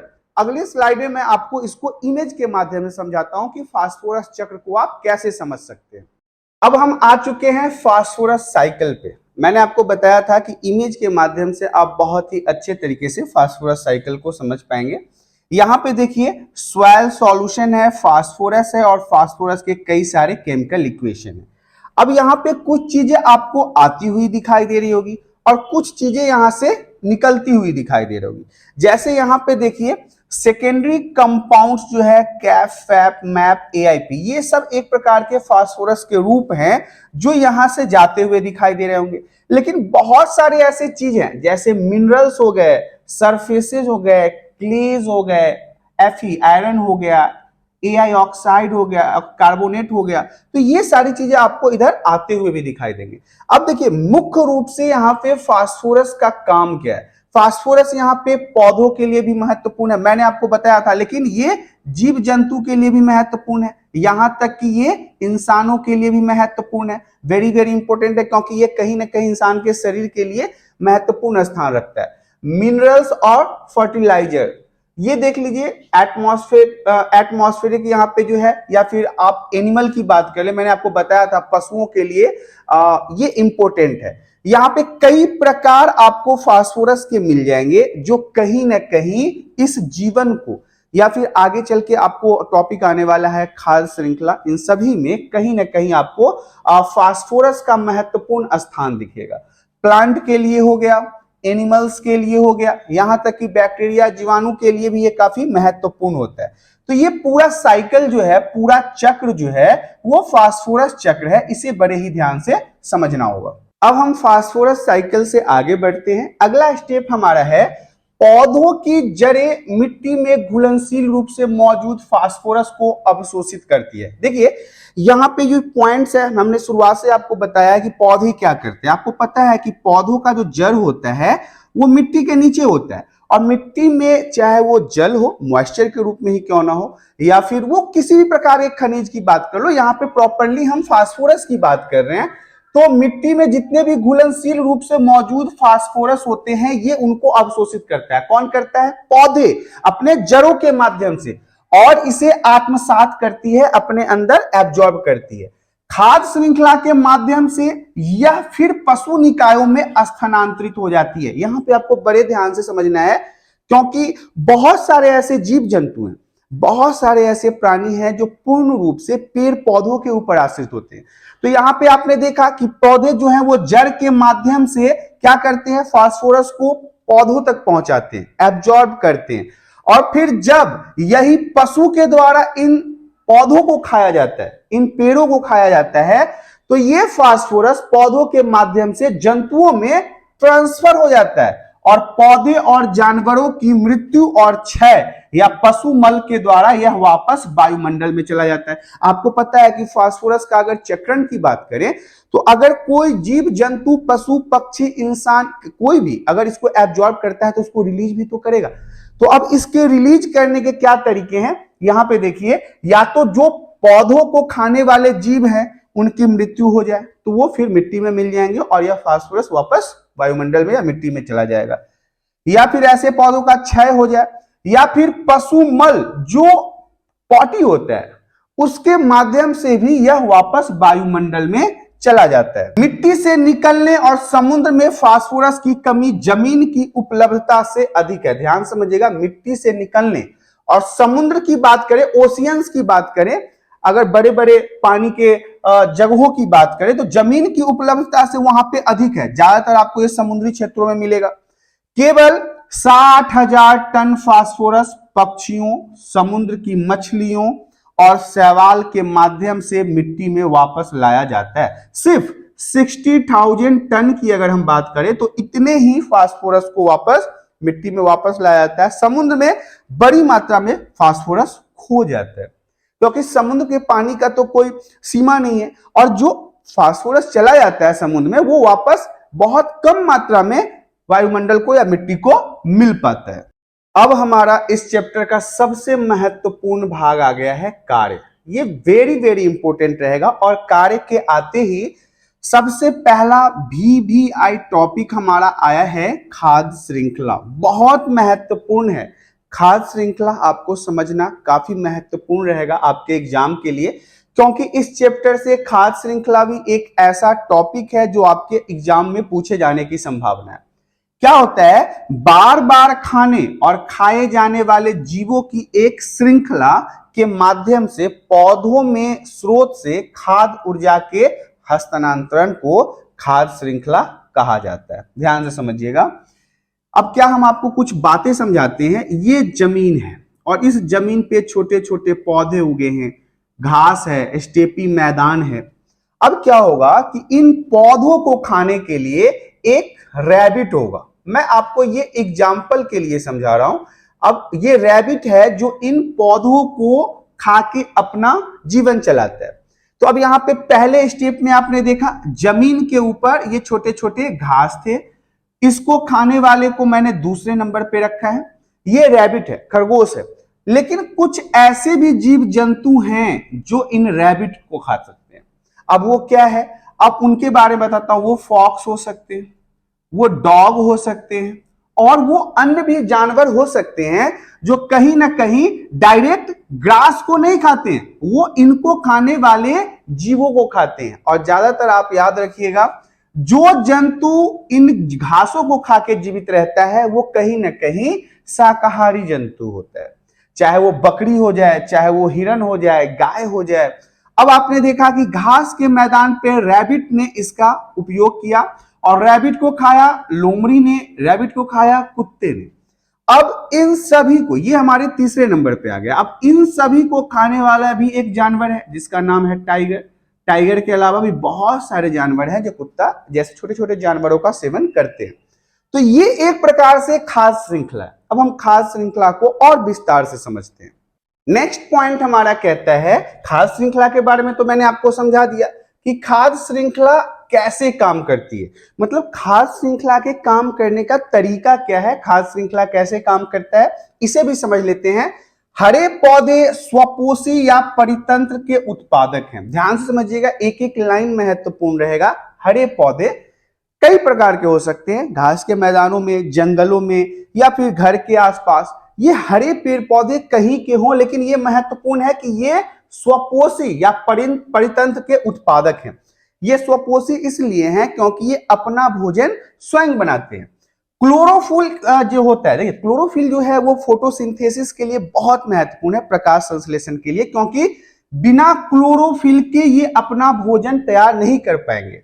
तो क्लोरोफिल की मदद से और सूर्य के प्रकाश की उपस्थिति में प्रकृति से CO2 और H2O का उपयोग करके पौधे क्या करते हैं, कार्बोहाइड्रेट के रूप में जाने वाला अपना भोजन तैयार कर सकते हैं। हमने ऑलरेडी कई बार इस बात के बारे में बताया है कि सूर्य के प्रकाश की उपस्थिति में वो प्रकृति से CO2 लेते हैं अर्थात कार्बन डाइऑक्साइड लेते हैं, HO2 लेते हैं अर्थात पानी लेते हैं, और इनका उपयोग करके वो क्या बनाते हैं, कार्बोहाइड्रेट। और कार्बोहाइड्रेट पौधों के भोजन के रूप में जाना जाता है जो उनको ग्रोथ करने में मदद करता है। इसी प्रक्रिया को क्या कहते हैं, प्रकाश संश्लेषण कहते हैं, और इंग्लिश में फोटोसिंथेसिस कहते हैं। अब क्या होता है, पौधे, यहां पे ध्यान से देखिए, पौधे क्या कर रहे हैं, CO2 ले लिया प्रकृति से, HO2 ले लिया प्रकृति से, क्लोरोफिल और कार्बोहाइड्रेट के साथ इन्होंने क्या किया, प्रकाश संश्लेषण की प्रक्रिया की, फोटोसिंथेसिस किया, अर्थात अपना भोजन स्वयं बनाया। इसीलिए इन्हें हम क्या कहते हैं, स्वपोषी कहते हैं। अभी पिछले स्लाइड में तो आपने ये समझ लिया कि फोटोसिंथेसिस क्या था। अब हम बात कर लेते हैं, इसीलिए पौधों को ऑटोट्रॉप्स अर्थात ऑटो सेल्फ ट्रॉप कहते हैं, मतलब खुद का पोषण बनाना। देखिए छोटी छोटी बातें हैं, एक नंबर में आपसे ये पूछा जा सकता है कि ऑटोट्रॉप्स क्या होता है। तो ऑटो मतलब होता है सेल्फ, और ट्रॉफ का अर्थ होता है पोषण करना, मतलब खुद से अपना भोजन बनाना ही क्या कहलाता है, ऑटोट्रॉप्स कहलाता है। इस प्रकार पौधे खाद्य श्रृंखला में पहला कदम है, मतलब पौधे, मैंने आपको अभी कुछ स्लाइड पहले ही बताया था ना कि खाद्य श्रृंखला के लिए सबसे जो बेस है, सबसे जो आधार है वो क्या है, पौधे ही तो हैं, जिनको छोटे छोटे जीव खाते हैं, छोटे छोटे कीड़े मकोड़े खाते हैं, उन कीड़ों मकोड़ों को बड़ी बड़ी चिड़ियां खाते हैं, बड़े बड़े जानवर खाते हैं। तो ये पहला कदम खाद्य श्रृंखला का कौन सा है, पौधे होते हैं।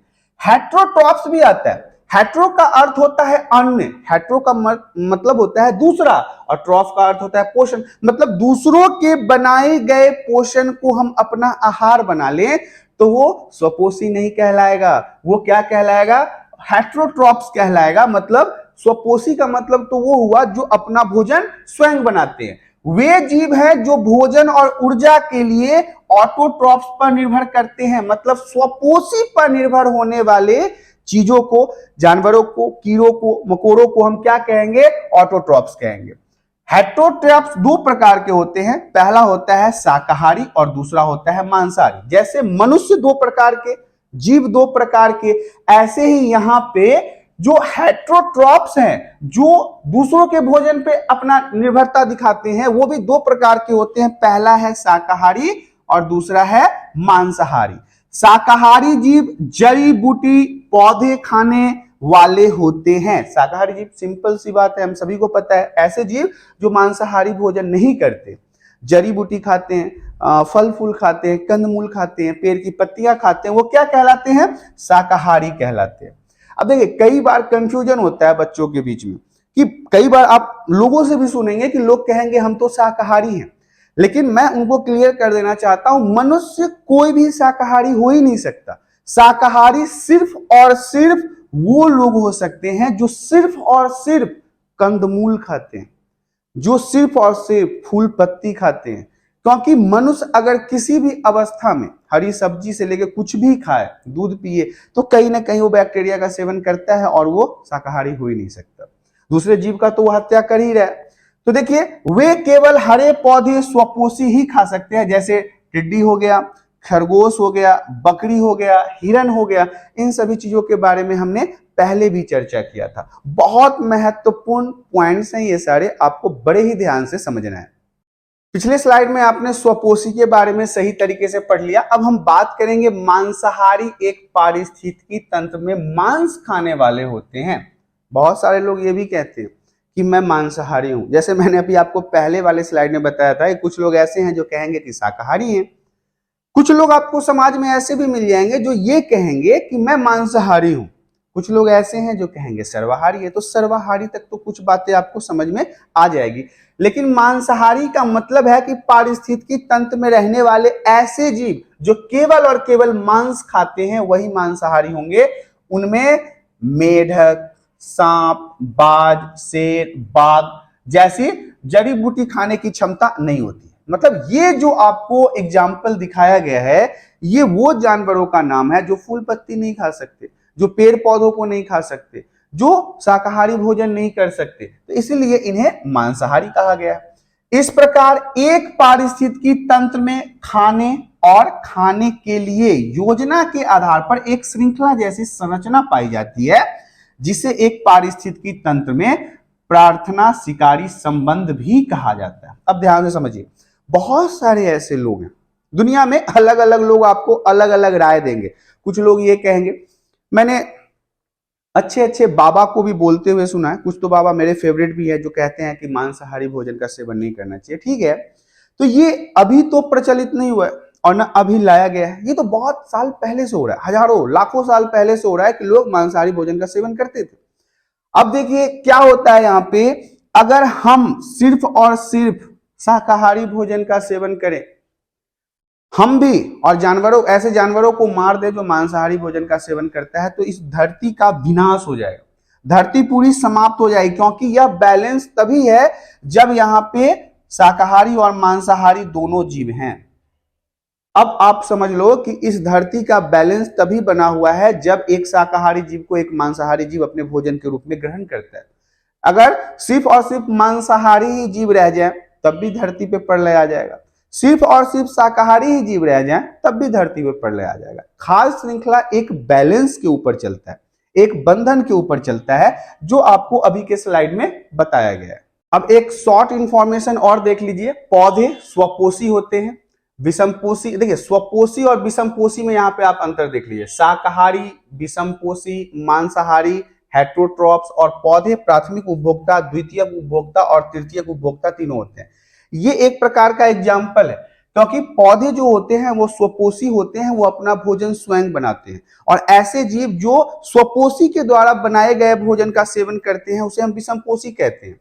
इसे हम, और पौधे में प्राथमिक उपभोक्ता आपको देखने को मिलेगा, द्वितीयक उपभोक्ता और तृतीयक उपभोक्ता। इसका इमेज आपको आगे आने वाले स्लाइड में मिलेगा, जिसमें आप इन सभी उपभोक्ता के बारे में विस्तार से समझ पाएंगे। नेक्स्ट स्लाइड हमारा कहता है खाद्य श्रृंखला के प्रकार। यह भी समझना बहुत जरूरी है। हमने खाद्य श्रृंखला के बारे में यहाँ पे विस्तार से समझा है। अब हम खाद्य श्रृंखला के प्रकार के बारे में समझ लेते हैं। विभिन्न परितंत्रों में दो प्रकार की खाद्य श्रृंखलाएं पाई जाती है, जिन्हें हम अलग अलग नामों से जानते हैं। जैसे पहले नंबर पे है चराई खाद्य श्रृंखला, दूसरे नंबर पे है अपरद खाद्य श्रृंखला।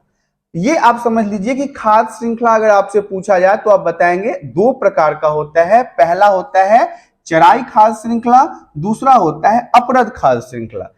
यह एक खाद्य श्रृंखला में शुरुआती स्तर के जीवों द्वारा पहचाना जाता है। शुरुआती स्तर के जीव मतलब ऐसे जीव जो प्रथम चरण में ही पेड़ पौधों को खाते हैं, वे जीवित हरे पौधों को खाते हैं। फिर यदि हम उदाहरणों को देखें तो एक घास के मैदान में पारिस्थितिकी तंत्र में श्रृंखला हरी घास से ही शुरू होती है। अब एक हरी घास को ले लो, मान लो ये एक मैदान है, चारों तरफ इसमें हरी हरी घासें हैं। अब इस हरी घास को खाने वाला टिड्डा होगा, खरगोश होगा, छोटे छोटे कीड़े मकोड़े होंगे, और फिर इन्हें खाने वाला कौन होगा? मेढक, फिर उसे सांप खाएगा, फिर उसे चील खा जाएगा, जैसा कि आपको अब आकृति में दिखाया गया। ये एक प्रकार का फूड चेन, खाद्य श्रृंखला, या ये प्रकार का आप कह सकते हैं कि बैलेंस होने वाले चीजों को आपको आगे की स्लाइड में बताया जाएगा। अब हम अगले स्लाइड में देखते हैं, ये है डेट्राइटस खाद्य श्रृंखला। इंपोर्टेंट रहेगा, VVI रहेगा। देखिए, अब आप कॉलेज में आ चुके हैं, कई सारे ऐसे खाद्य श्रृंखला है जिनको आपको याद रखना जरूरी है। अब अगर आप इसे रट्टा मारने जाओगे, अगर इसे याद करने की कोशिश करोगे, तो शायद ये बड़ी मुश्किल होगी, क्योंकि मैं अभी तक आप लोगों को 10 से 12 खाद्य श्रृंखला के बारे में पढ़ा चुका हूं। तो इससे बढ़िया है कि आप इन चीजों को समझो कि खाद्य श्रृंखला में आखिर होता क्या है। यह शुरुआती बिंदु मृत पौधे और जानवर है। मतलब बिंदु मृत पौधे, ऐसे पौधे जो अब ग्रोथ नहीं कर रहे, अब वो आगे नहीं बढ़ रहे, वो खत्म हो चुके हैं, या फिर जानवर हैं। इस प्रकार की खाद्य श्रृंखला सूर्य के प्रकाश पर निर्भर नहीं करती है। जो पौधे मर गए हैं, जो मनुष्य मर गया, जो जानवर मर गया, उसे अब सूर्य के प्रकाश का, हवा का, पानी का क्या जरूरत है? जैसे मृत पौधे और जानवर मैला ढोने वाले सूक्ष्म जीव, मैला ढोने वाला मतलब होता है पॉटी या गंदगी या ऐसी खराब चीजें जिसको सूक्ष्म जीव अपने भोजन के रूप में इस्तेमाल करते हैं। यहां ध्यान दिया जाना चाहिए कि चराई और अपरद खाद्य श्रृंखला एक दूसरे से स्वतंत्र रूप से कार्य करती है। देखिए, पॉइंट को समझिएगा। हम इससे पहले वाले स्लाइड में आपको लेके चलते हैं। पहले वाले स्लाइड में मैंने आपको बताया था कि जो खाद्य श्रृंखला के प्रकार हैं, वो एक नंबर पे है चराई खाद्य श्रृंखला, दूसरे नंबर पे है अपरद खाद्य श्रृंखला। अब मैं आपको आगे की स्लाइड में लेके चलता हूं, जहां पे मैंने बताया कि चराई खाद्य श्रृंखला हो जाए या अपरद खाद्य श्रृंखला हो जाए, ये दोनों का काम करने का तरीका अलग है, लेकिन एक ही पारिस्थितिकी तंत्र में विभिन्न भागों में रूप में ये रहते हैं, इसी इन्वायरमेंट में रहते हैं। चराई खाद्य श्रृंखला में अपरद की तुलना में अधिक ऊर्जा स्थानांतरित होती है, ट्रांसफर होता है, एक दूसरे के अंदर जाता है। संयुक्त रूप से चराई और अपरद खाद्य श्रृंखला एक पारिस्थितिकी तंत्र में पोषण चक्र को पूरा करती है। आप एक के बिना दूसरे को महत्व भी नहीं दे सकते। चराई भी उतना ही महत्वपूर्ण है जितना अपरद महत्वपूर्ण है, क्योंकि चराई नहीं रहेगा तो अपरद का कोई महत्व नहीं है, और अपरद नहीं है तो चराई का कोई महत्व नहीं है। इसलिए दोनों जो है वो कहीं ना कहीं पारिस्थितिकी तंत्र को पूरा होने में, उसके साइकिल को पूरा करने में मदद करता है। अब आपको इस इमेज के दौरान चीजों को मैं समझा देता हूं। सबसे पहले स्टेप में देखिए, सबसे पहला स्टेप हमारे पास है ये हरी पत्तियां, दूसरा स्टेप हमारे पास ये एक इंसेक्ट है, और तीसरे में मान लो ये एक ऐसा जानवर या पक्षी है, ये पक्षी ही मान लो। अब मैं आपको समझाता हूं कि होता क्या है। ये हमारा कीट है, कीट, और ये हमारा पत्ती है। अब इसमें क्या होगा, ये जो हरी पत्तियां हैं इसे कौन खाएगा? Eaten by this. यहाँ पे इंग्लिश में लिखा हुआ है, मैं इंग्लिश में समझा देता हूं। यह पत्तियों जो है उसको ईटेन बाय दिस, मतलब इसके द्वारा इसे खाया जाएगा। ये जो इंसेक्ट्स है वो इसको खाएगा। अब ये जो इंसेक्ट बचता है ये ईटेन बाय क्रो है, ये मतलब एक तरह से क्रो ही लग रहा है, आप इसे क्रो ही मान लो, कौवा है, कौवा जो है वो इसको खा जाएगा। तो यही डाइट्रस फूड चेन है, जो जीवों के एक दूसरे के भोज्य पदार्थ के रूप में ग्रहण करने के बाद संतुलित रहता है, बैलेंस रहता है। तो ये स्लाइड यहां पे आपका समाप्त हो गया है। अब हम अगले स्लाइड की तरफ बढ़ते हैं। अगला स्लाइड जो है वो हमारा कहता है खाद्य जाल। बहुत महत्वपूर्ण रहेगा खाद्य जाल आप लोगों के लिए, एग्जाम के लिए, एग्जाम के पर्पज से तो महत्वपूर्ण है ही, साथ ही साथ मैं बता दूं आपने इससे पहले के क्लासेस में भी खाद्य जाल के बारे में जरूर पढ़ा होगा। तो यहाँ पे मुख्य रूप से हम खाद्य जाल के बारे में आप सभी को बताने वाले हैं। चैप्टर के हम लोगों ने लगभग 75% हिस्से को कंप्लीट कर लिया है, और ये जो है आज आपको 100% में पूरा चैप्टर कंप्लीट हो जाएगा। देखिए, एक प्राकृतिक प्रणाली में रैखिक संरचित खाद्य श्रृंखला हमेशा नहीं होती है। क्या कह रहा है? एक प्राकृतिक नेचुरल प्रणाली में क्या होता है, रैखिक संरचित खाद्य श्रृंखला हमेशा, मतलब ऑलवेज आप कह सकते हो कि ये मौजूद नहीं होता है। कभी कभी यदि किसी विशेष क्षेत्र में कोई विशेष प्रजाति अनुपस्थित हो जाती है तो उस प्रजाति को दूसरी प्रजाति द्वारा बदल दिया जाता है। अब यहां समझने वाली बात है कि हमारे जो पारिस्थितिकी तंत्र है, हमारे जो वातावरण है, इसमें जरूरी नहीं है कि हर जीव जंतु अमर है, या फिर बहुत सारे ऐसे जीव जंतु हैं जो विलुप्त हो रहे हैं, उनकी संख्या दिन प्रतिदिन घटती जा रही है। तो ऐसे में यदि कोई विशेष प्रजाति अनुपस्थित होता है, मतलब एब्सेंट होता है, तो उस प्रजाति को क्या किया जाता है, दूसरे प्रजाति के माध्यम से बदल दिया जाता है, चेंज कर दिया जाता है, ताकि खाओ और खाओ प्रणाली को बनाया जा सके। अब खाओ और खाओ प्रणाली क्या है?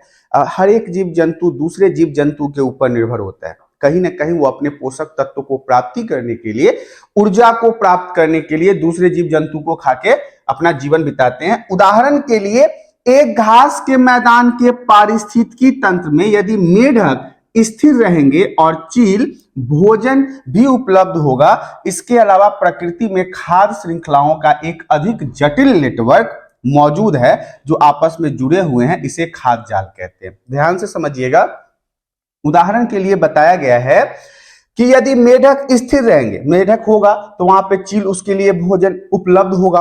और जब चील और मेढक दोनों के लिए भोजन उपलब्ध होगा, क्योंकि मेढक तो छोटे छोटे कीड़े मकोड़े खाएगा और वो कीड़े मकोड़े घास के मैदान में से घास की पत्तियां खाएंगे, और इन मेढक को कौन खाएगा?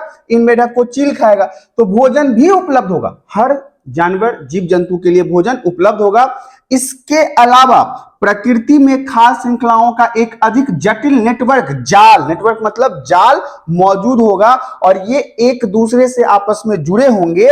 इसी को हम खाद्य जाल के रूप में जानते हैं। यदि आपसे प्रश्न पूछा जाता है खाद्य जाल किसे कहते हैं, खाद्य जाल से आप क्या समझते हैं, तो आशा करता हूं कि यहां पे आपको खाद्य जाल के बारे में सारी जानकारी प्राप्त हो गई हो और आप समझ भी गए होंगे। हालांकि फूड वेब प्रकृति में बहुत जटिल होता है।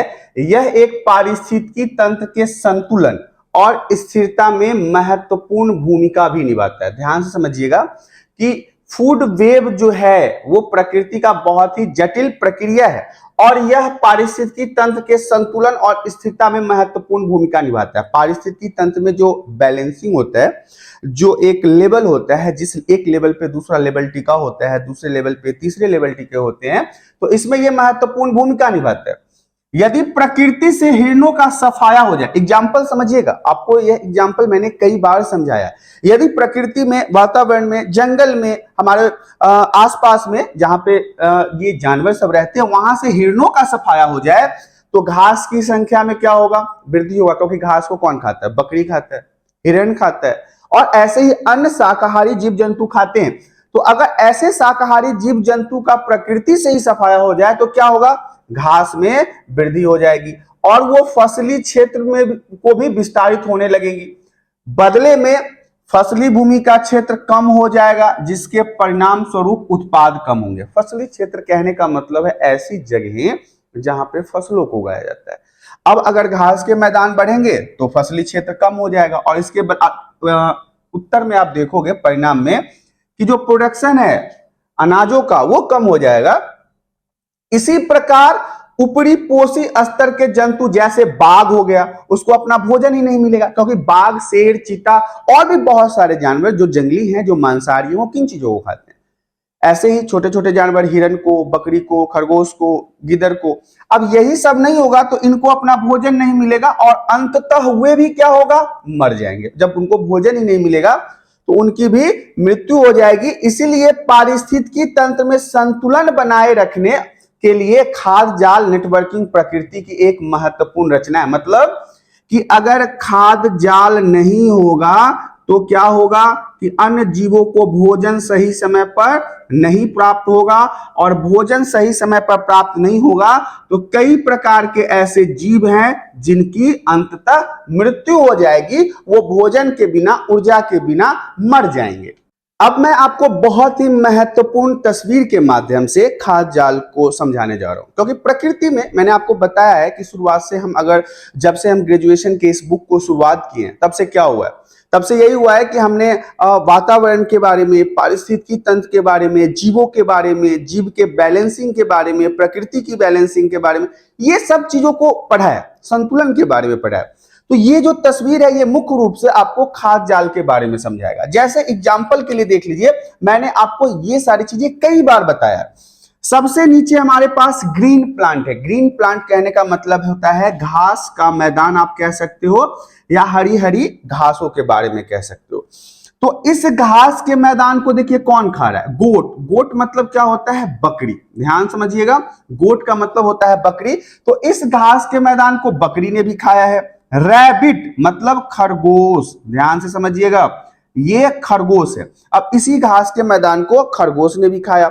और यहाँ पे माउस है मतलब चूहा। इसी घास के मैदान को किसने खाया? चूहा ने भी खाया। तो अब यहाँ पे स्टेबल क्या है? पहले नंबर पे मैं गोट को ले लेता हूं, दूसरे नंबर पे मैं रैबिट को ले लेता हूं, और तीसरे नंबर पे मैं माउस को ले लेता हूं, या फिर रैट कह सकते हैं। यहाँ पे पूर्ण रूप से ग्रीन प्लांट को खाने वाले ये 3 लोग थे। अब हम एक स्टेप ऊपर निकलते हैं, मतलब हम नेक्स्ट स्टेप में जाते हैं। नेक्स्ट स्टेप में आप देखो कि गोट को कौन खा रहा है? जैकल खा रहा है, गीदड़ खा रहा है। गोट को गीदड़ खा रहा है। यहां रैबिट को वाइल्ड कैट मतलब, अब इस खरगोश को जंगली बिल्ली खा रहा है। ध्यान से समझिएगा, इस खरगोश को जंगली बिल्ली खा रहा है। और माउस, जहां तक कि चूहे की बात करूं, इसे उल्लू खा रहा है, आउल खा रहा है। तो ये एक प्रकार से देख रहे हैं कि दूसरा स्टेप पहले वाले स्टेप के ऊपर निर्भर है। अब अगर हम यहां बात करें तो जैकल को या बकरी को, दोनों को कौन खाता है? उसको खाता है शेर। शेर जंगल का राजा होता है। ये इसमें से मतलब कि इन पेड़ पौधों को छोड़ के किसी को भी खा सकता है। ये जैकल को भी खाता है, बकरी को भी खाता है, वाइल्ड कैट को भी खा सकता है, खरगोश को भी खा सकता है। और उल्लू को कौन खा जाता है? चील खा जाता है। ध्यान से समझिएगा, उल्लू को चील खा जाता है। स्नेक जो है इसको भी चील खा जाता है, और स्नेक को भी ऑल खा जाता है। तो कहीं ना कहीं यहाँ पे हमारा मकसद मुख्य रूप से यही समझाना था कि ये पूरे जो आपको जानवर दिख रहे हैं पेड़ पौधे के साथ, ये एक दूसरे पे निर्भर करते हैं। नेक्स्ट पॉइंट हमारा कहता है एक परितंत्र में ऊर्जा प्रवाह। ऊर्जा प्रवाह के बारे में भी हमने कई बार पहले पढ़ा है। और मैंने आपको बताया है कि एनर्जी का ट्रांसफर कैसे होता है एक बॉडी से दूसरे बॉडी में, या फिर प्लांट से जो एनर्जी का ट्रांसफर होता है अन्य जीव जंतुओं में, वो कैसे होता है। तो अब इसके बारे में जान लेते हैं। उष्मा गति के प्रथम नियम के अनुसार ऊर्जा को ना तो बनाया जा सकता है और ना ही नष्ट किया जा सकता है। अब आप लोग सोच रहे होंगे कि हमने तो आर्ट्स लिया था, हमने तो पॉलिटिकल साइंस लिया था, इसमें हमें अब इतने सारे साइंस की चीजों को पढ़ना पड़ रहा है। तो देखिए, ये सारे बड़े कॉमन से चीजें हैं और इन्हें जानना हर बच्चों के लिए जरूरी है, चाहे वो कॉमर्स का हो, साइंस का हो, या आर्ट्स का हो, या पॉलिटिकल का हो, या हिस्ट्री का हो। उष्मा गति के नियम हमने पहले पढ़े हैं, और इसके नियम के अनुसार ना तो आप एनर्जी को बना सकते हो और ना ही डिस्ट्रॉय कर सकते हो, अर्थात नष्ट कर सकते हो। इसे एक रूप से दूसरे रूप में स्थानांतरित किया जा सकता है। ऊर्जा को, एनर्जी को ट्रांसफर किया जा सकता है। परितंत्र में ऊर्जा स्थिर हो जाती है। दूसरे शब्दों में, आप इसे आसान शब्दों में समझ लो, सूर्य के प्रकाश की उपस्थिति में स्वपोषी उत्पादक अपनी खाद्य सामग्री तैयार करते हैं। मैंने इसको समझाया था, इसी प्रक्रिया को फोटोसिंथेसिस या प्रकाश संश्लेषण कहते हैं। और विषम पोषी अपना भोजन ऊर्जा स्वपोषी अर्थात पौधों से प्राप्त करते हैं। ये भी मैंने आपको पहले के स्लाइड में बताया था।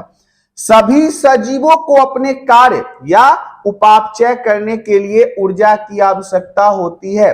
जितने सजीव हैं उन सभी को ऊर्जा प्राप्त करने के लिए उपापचय की क्रिया को करना होता है। एक पारिस्थितिकी तंत्र में ऊर्जा का उपयोग 2 तरह से होता है। अब आप सोच रहे होंगे वो 2 तरीका कौन सा है, तो मैं आपको वो 2 तरीका समझा देता हूं। उससे पहले मैं आपको बता दूं कि उष्मागतिकी के नियम के अनुसार ना तो आप ऊर्जा को बना सकते हो, ना तो ऊर्जा को डिस्ट्रॉय कर सकते हो। ऊर्जा को एक रूप से दूसरे रूप में रूपांतरित किया जा सकता है, ये उष्मागतिकी का नियम है। दूसरी बातें मैंने आपको बताया था, स्वपोषी जो होते हैं वो फोटोसिंथेसिस के माध्यम से या प्रकाश संश्लेषण के माध्यम से सूर्य के प्रकाश की उपस्थिति में और जल के साथ मिलके अपना भोजन स्वयं बनाते हैं। लेकिन जो विषम पोषी होते हैं वो अपना भोजन इन्हीं स्वपोषीय जीवों से प्राप्त करते हैं। तो मुख्य रूप से यह एक परितंत्र में ऊर्जा का प्रवाह दिखाता है कि ऊर्जा का ट्रांसफर, एनर्जी का ट्रांसफर कैसे होता है। अब मैं उन 2 तरीकों के बारे में बात कर लेता हूं। तो पहला तो तरीका है, पौधों को प्रकाश संश्लेषण के लिए सूर्य से प्राप्त होने वाली सौर ऊर्जा की मात्रा हम सभी को पता है। दूसरे पॉइंट को भी देख लीजिए, पौधों से उपभोक्ताओं तक ऊर्जा प्रवाह की मात्रा होती है। एक पारिस्थितिकी तंत्र में ऊर्जा के लेन देन को, इस व्यवहार को ऊर्जा प्रवाह के रूप में जाना जाता है। ऊर्जा के प्रवाह को भी समझ लीजिए। पारिस्थितिकी तंत्र के भीतर ऊर्जा प्रवाह 2 मॉडल में होता है। पहला क्या है? Single channel energy flow model जो नंबर 1 पे आएगा, इसको भी समझेंगे। दूसरा है वाई आकार का ऊर्जा प्रवाह मॉडल जो नंबर 2 पे आता है। और इसके बाद है खाद्य सामग्री यही तैयार करते हैं, विषमपोषी होते हैं। सभी जीवों को अपना कार्य या उपापचय करने के लिए ऊर्जा की आवश्यकता तो होती ही होती है, ये ऑलरेडी हमने डिस्कस किया था। जितने भी जीव हैं उन सभी को ऊर्जा प्राप्त करने के लिए किसी न किसी जीव के ऊपर निर्भर होना पड़ता है, चाहे वो स्वपोषी के ऊपर निर्भर हो या विषमपोषी के ऊपर हो। कई तो ऐसे जीव हैं जो विषमपोषी के ऊपर भी निर्भर होते हैं, उनके रक्त से अपना काम चलाते हैं। तो इन सभी चीजों के बारे में भी हम यहाँ पे डिस्कशन करने वाले हैं। अब हम बात कर लेते हैं सबसे पहले नंबर का, जिसका नाम है सिंगल चैन एनर्जी फ्लो मॉडल। ये जो मैंने आपको बताया था ये 1 नंबर पे आएगा, तो इसको समझ लेते हैं। इस प्रकार का एनर्जी फ्लो इकोसिस्टम की फूड चेन के हिसाब से काम करता है। इकोसिस्टम आपको पहले ही बताया है, उदाहरण के लिए आप समझ लीजिए, उदाहरण से चीजें आपको ज्यादा समझ में आएगा। एक चारागाह तो समझते हैं ना, जहां पे जानवरों को चराने के लिए, भोजन करने के लिए जो घास का मैदान, स्टेपी मैदान भी कह सकते हैं। पारिस्थितिकी तंत्र में घास उत्पादक होता है, मतलब वो घास को प्रोड्यूस करता है। वे वातावरण से कार्बन डाइऑक्साइड की मतलब की चीजों को ठीक करते हैं। वो वातावरण में कार्बन डाइऑक्साइड की मात्रा को ठीक करते हैं और सकल उत्पादक के रूप में कार्बोहाइड्रेट का उत्पादन करते हैं। कार्बोहाइड्रेट वही पदार्थ है जो पौधे भोजन के रूप में तैयार करते हैं। यह ऊर्जा प्रवाह की एक तरफा दिशा है। यह स्पष्ट रूप से इंगित करता है, अर्थात बताता है, यदि खाद्य श्रृंखला लंबी है, बड़ी है, तो शीर्ष मांसाहारी तक पहुंचने वाली ऊर्जा कम होती है। अब इन बातों से क्या मतलब निकलता है? खाद्य श्रृंखला अर्थात घास के मैदान को खरगोश ने खाया, खरगोश को मतलब कि गीदड़ ने खा लिया, गीदड़ को किसी और जानवर ने खा लिया, इस जानवर को शेर ने खा लिया। तो खाद्य श्रृंखला जितनी लंबी होगी, एनर्जी मतलब ऊर्जा का प्रवाह ऊपर जाते जाते उतना कम हो जाएगा, इसके पास बहुत कम पहुंचेगा। तो देखिए, सबसे ऊपरी पोषी स्तर के जीवों को अधिक ऊर्जा उपलब्ध होती है, मतलब जो घास के मैदान को डायरेक्ट खा रहा है, चाहे वो हिरन हो या फिर वो खरगोश हो, उसको ज्यादा एनर्जी ऊर्जा मिल रहा है। लेकिन जैसे जैसे ये एनर्जी लेवल ऊपर की तरफ जाएगा, वो वहां पे घटता चला जाएगा। अब हम दूसरे पॉइंट की तरफ बात करेंगे, जो है Y shaped energy flow model. अब देखो इसमें क्या होता है, प्रकृति में सिंगल चैन मॉडल के अलावा एनर्जी ट्रांसफर का एक और तरीका पाया जाता है। मतलब अभी जो हमने आपको पहले बताया है कैसे एक जीव दूसरे जीव को खाता है और उससे एनर्जी ट्रांसफर होता है, उसके अलावा एक और विधि है। फूड वेब ऊर्जा के प्रवाह की यथार्थवादी तस्वीर दिखाता है, जो अधिक संयोजनों के साथ अधिक जटिल होता है। वाई मॉडल चराई और अपरद खाद्य श्रृंखला के बीच संबंध की व्याख्या को करता है। मतलब समझ लीजिए, वाई से जो एनर्जी फ्लो मॉडल है वो इससे पहले वाले से अलग है, लेकिन ये भी कहीं ना कहीं जीव जंतुओं और प्रकृति के अंदर मौजूद जितने भी प्राणी हैं उनके अंदर ऊर्जा के प्रवाह को गति प्रदान करता है और ये उन्हीं के लिए कार्य करता है।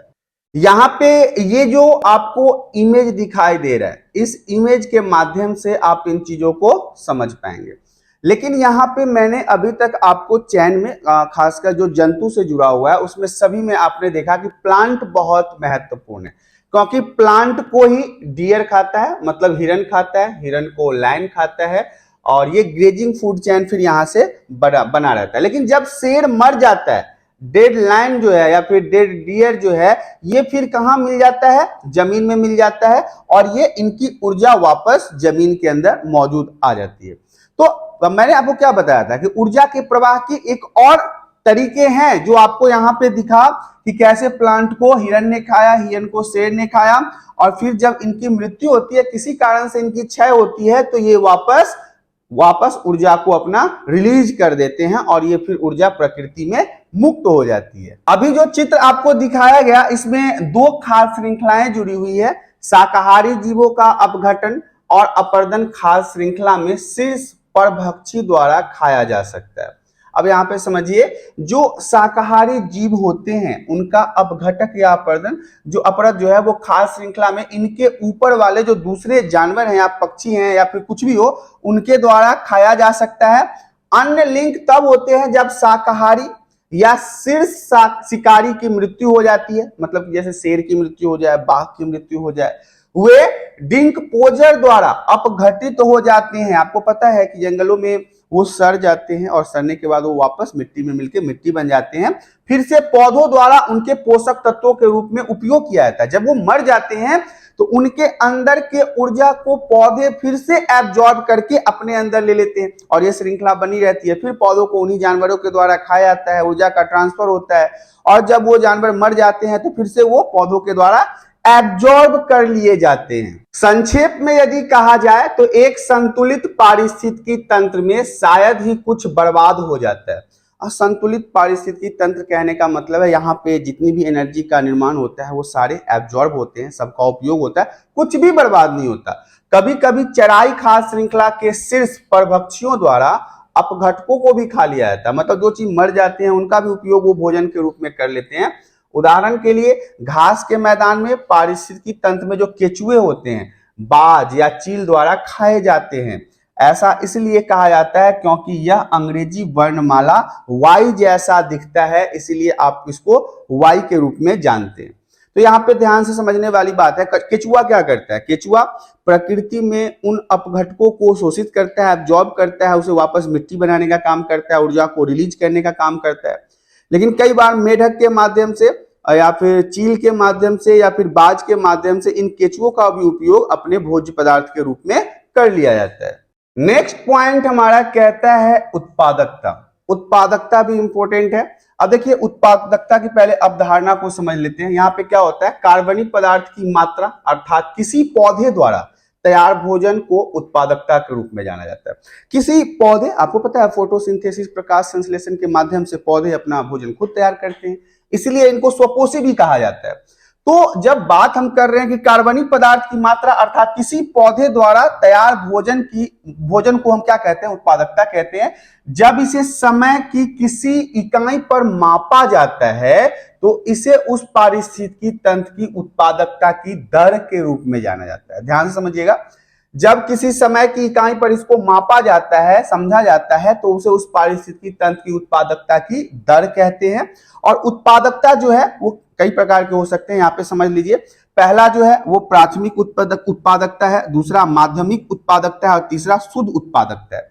मैं इन सभी उत्पादकता को भी समझा दूंगा, लेकिन आपको यहाँ पे याद रखना है कि उत्पादकता निम्न प्रकार के हैं। पहले नंबर पे क्या है, प्राथमिक उत्पादकता, दूसरे नंबर पे क्या है, माध्यमिक उत्पादकता, और तीसरे नंबर पे क्या है, शुद्ध उत्पादकता। ये तीनों इंपॉर्टेंट रहेगा, इन तीनों को समझना जरूरी है। सबसे पहले हम प्राथमिक उत्पादकता से शुरुआत करते हैं कि प्राथमिक उत्पादकता क्या होता है।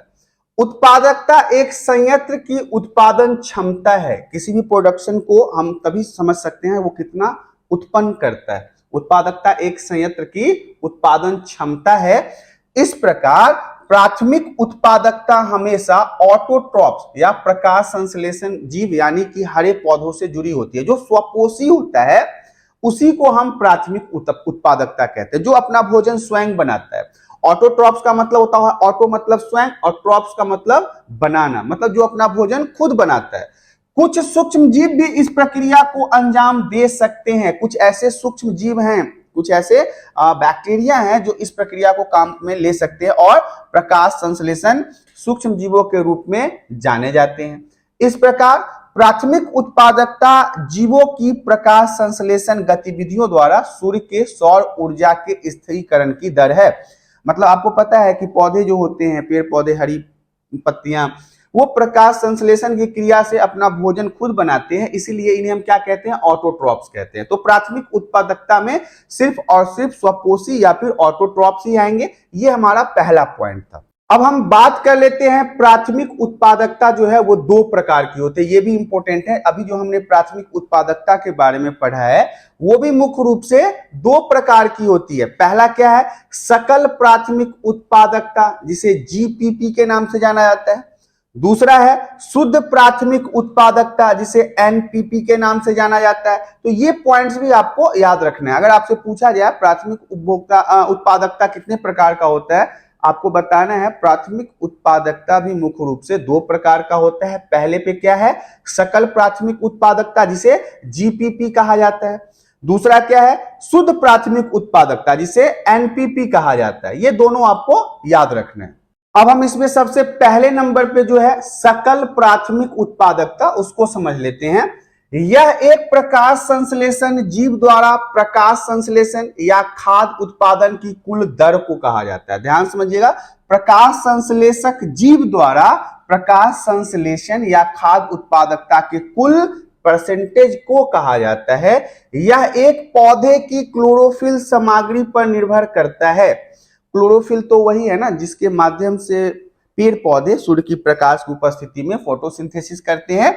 इस प्रकार इसकी गणना प्रति घंटे क्लोरोफिल के प्रति ग्राम निश्चित CO2 की मात्रा के रूप में की जा सकती है। कितने मात्रा में वो क्लोरोफिल तैयार करता है, कितने ग्राम में कार्बन डाइऑक्साइड की मात्रा को उपयोग में लेता है, इसे इस रूप में प्रदर्शित किया जा सकता है। जैसे GPP मैंने आपको बताया था इक्वल टू कार्बन डाइऑक्साइड पर ग्राम CHL पर, मतलब क्लोरोफिल पर ग्राम पर आवर। मतलब ये कितना बनाता है, GPP का मतलब है कार्बन डाइऑक्साइड पर ग्राम और क्लोरोफिल पर आवर की मात्रा को हम आप यहां पे सकल प्राथमिक उत्पादकता के रूप में समझ सकते हैं। ये पॉइंट आपको यहां पे याद रखना है, ये महत्वपूर्ण रहेगा।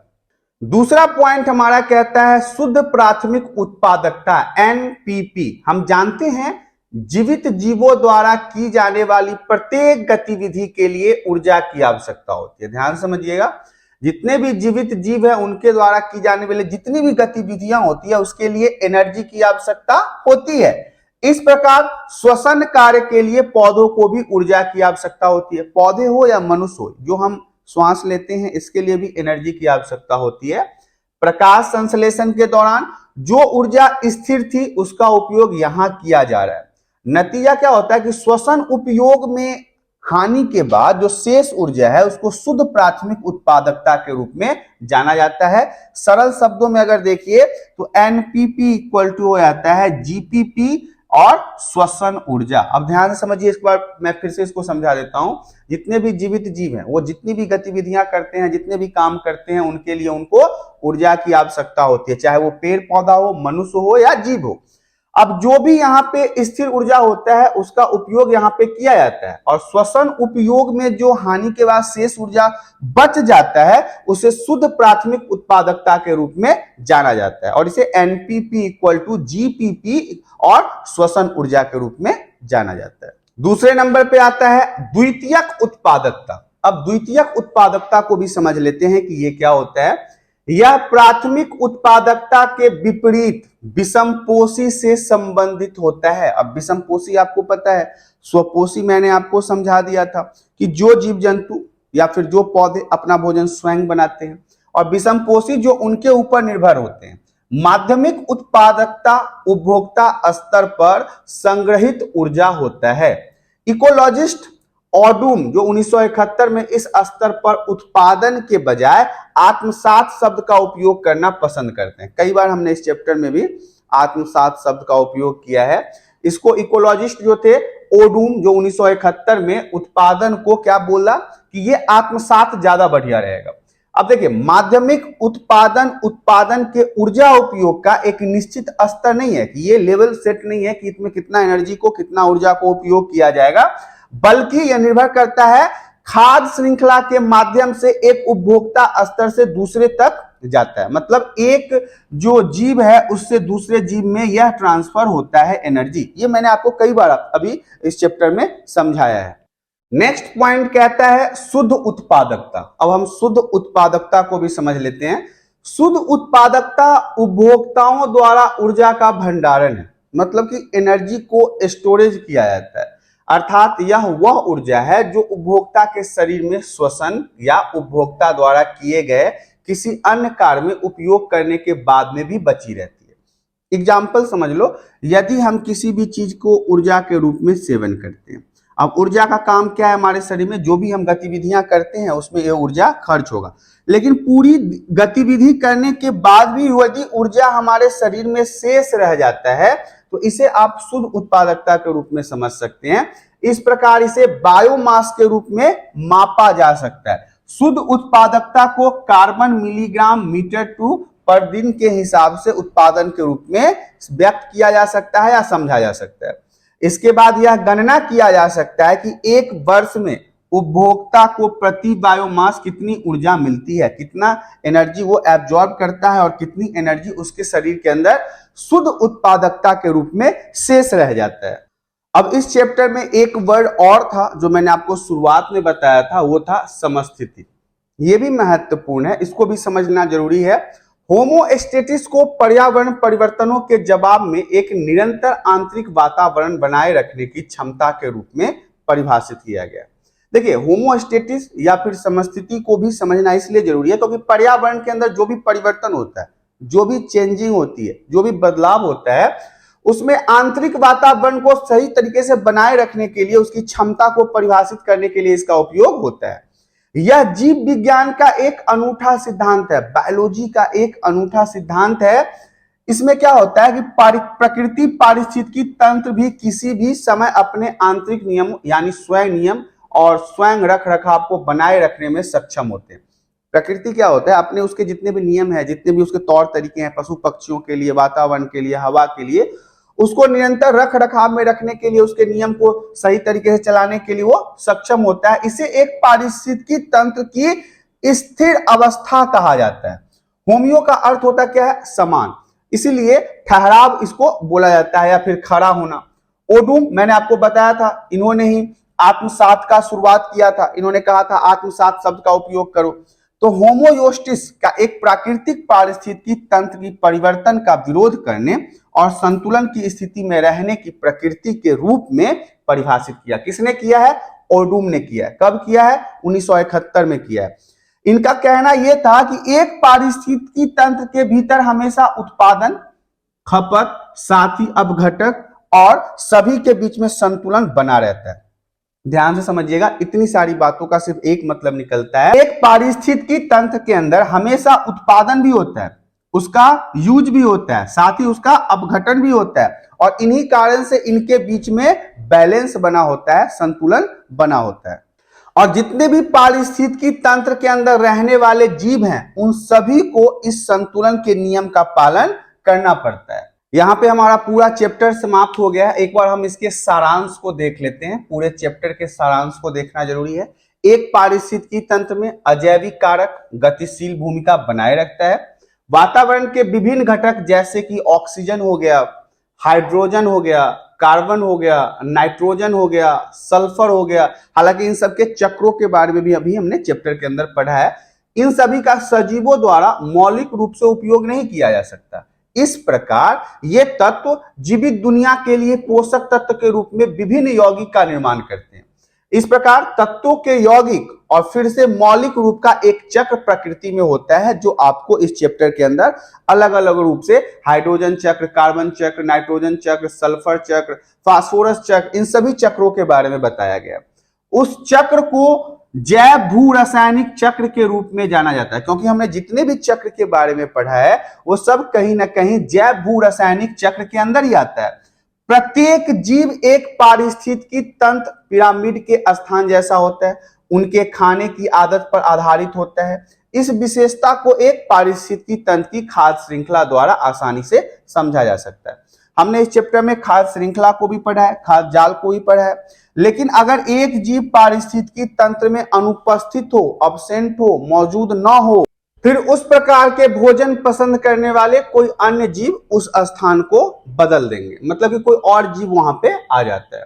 इस प्रकार खाने और खाने की आदत जो है वो श्रृंखला यहाँ पे बनी रहती है और पर्यावरण बैलेंस में होता है। इसलिए केवल एक श्रृंखला के बजाय पारिस्थितिकी तंत्र के अंदर आत्मनिर्भरता के लिए एक वेब जैसी संरचना पाई जाती है, जिसे फूड वेब के नाम से जाना जाता है। फूड वेब के बारे में भी हमने चर्चा किया। ऊर्जा प्रवाह पारिस्थितिकी तंत्र का विषय है, सब्जेक्ट है। ऊर्जा प्रवाह जो एनर्जी का फ्लो है, ट्रांसफर है, वो भी कहीं ना कहीं आप देखिए तो पारिस्थितिकी तंत्र का ही एक सब्जेक्ट है। विभिन्न चैनलों के माध्यम से उत्पादकों, उपभोक्ताओं और अपघटकों के बीच में ऊर्जा प्रवाह होता रहता है, ये एनर्जी ट्रांसफर होता रहता है। हम जानते हैं कि उस क्षेत्र में उगने वाले जीवों पर बाहरी वातावरण या जलवायु का प्रभाव पड़ता है और पड़ता रहता है। अक्सर जीवों के ऊपर जलवायु का असर भी देखने को मिलता है, लेकिन साथ ही साथ प्रकृति में उन्हें एक व्यवस्था भी प्रदान की जाती है जो उनके आंतरिक वातावरण या जीवित जीवों के शरीर के भीतर की प्रणाली बाहरी वातावरण की गड़बड़ी से नहीं बदलती, वो अपने आप को सक्षम बनाते हैं। यह एक पारिस्थितिकी तंत्र के जैविक कारकों के लिए प्रकृति का उपहार होता है और इसे हम होमोस्टेसिस कहा जाता है। तो ये जो था वो पूरा टॉपिक आपका चैप्टर जो है वो आपका यहाँ पे समाप्त हो जाता है। ये जितने भी स्लाइड हैं टोटल लगभग 60 स्लाइड में आपका ये चैप्टर समाप्त हुआ है।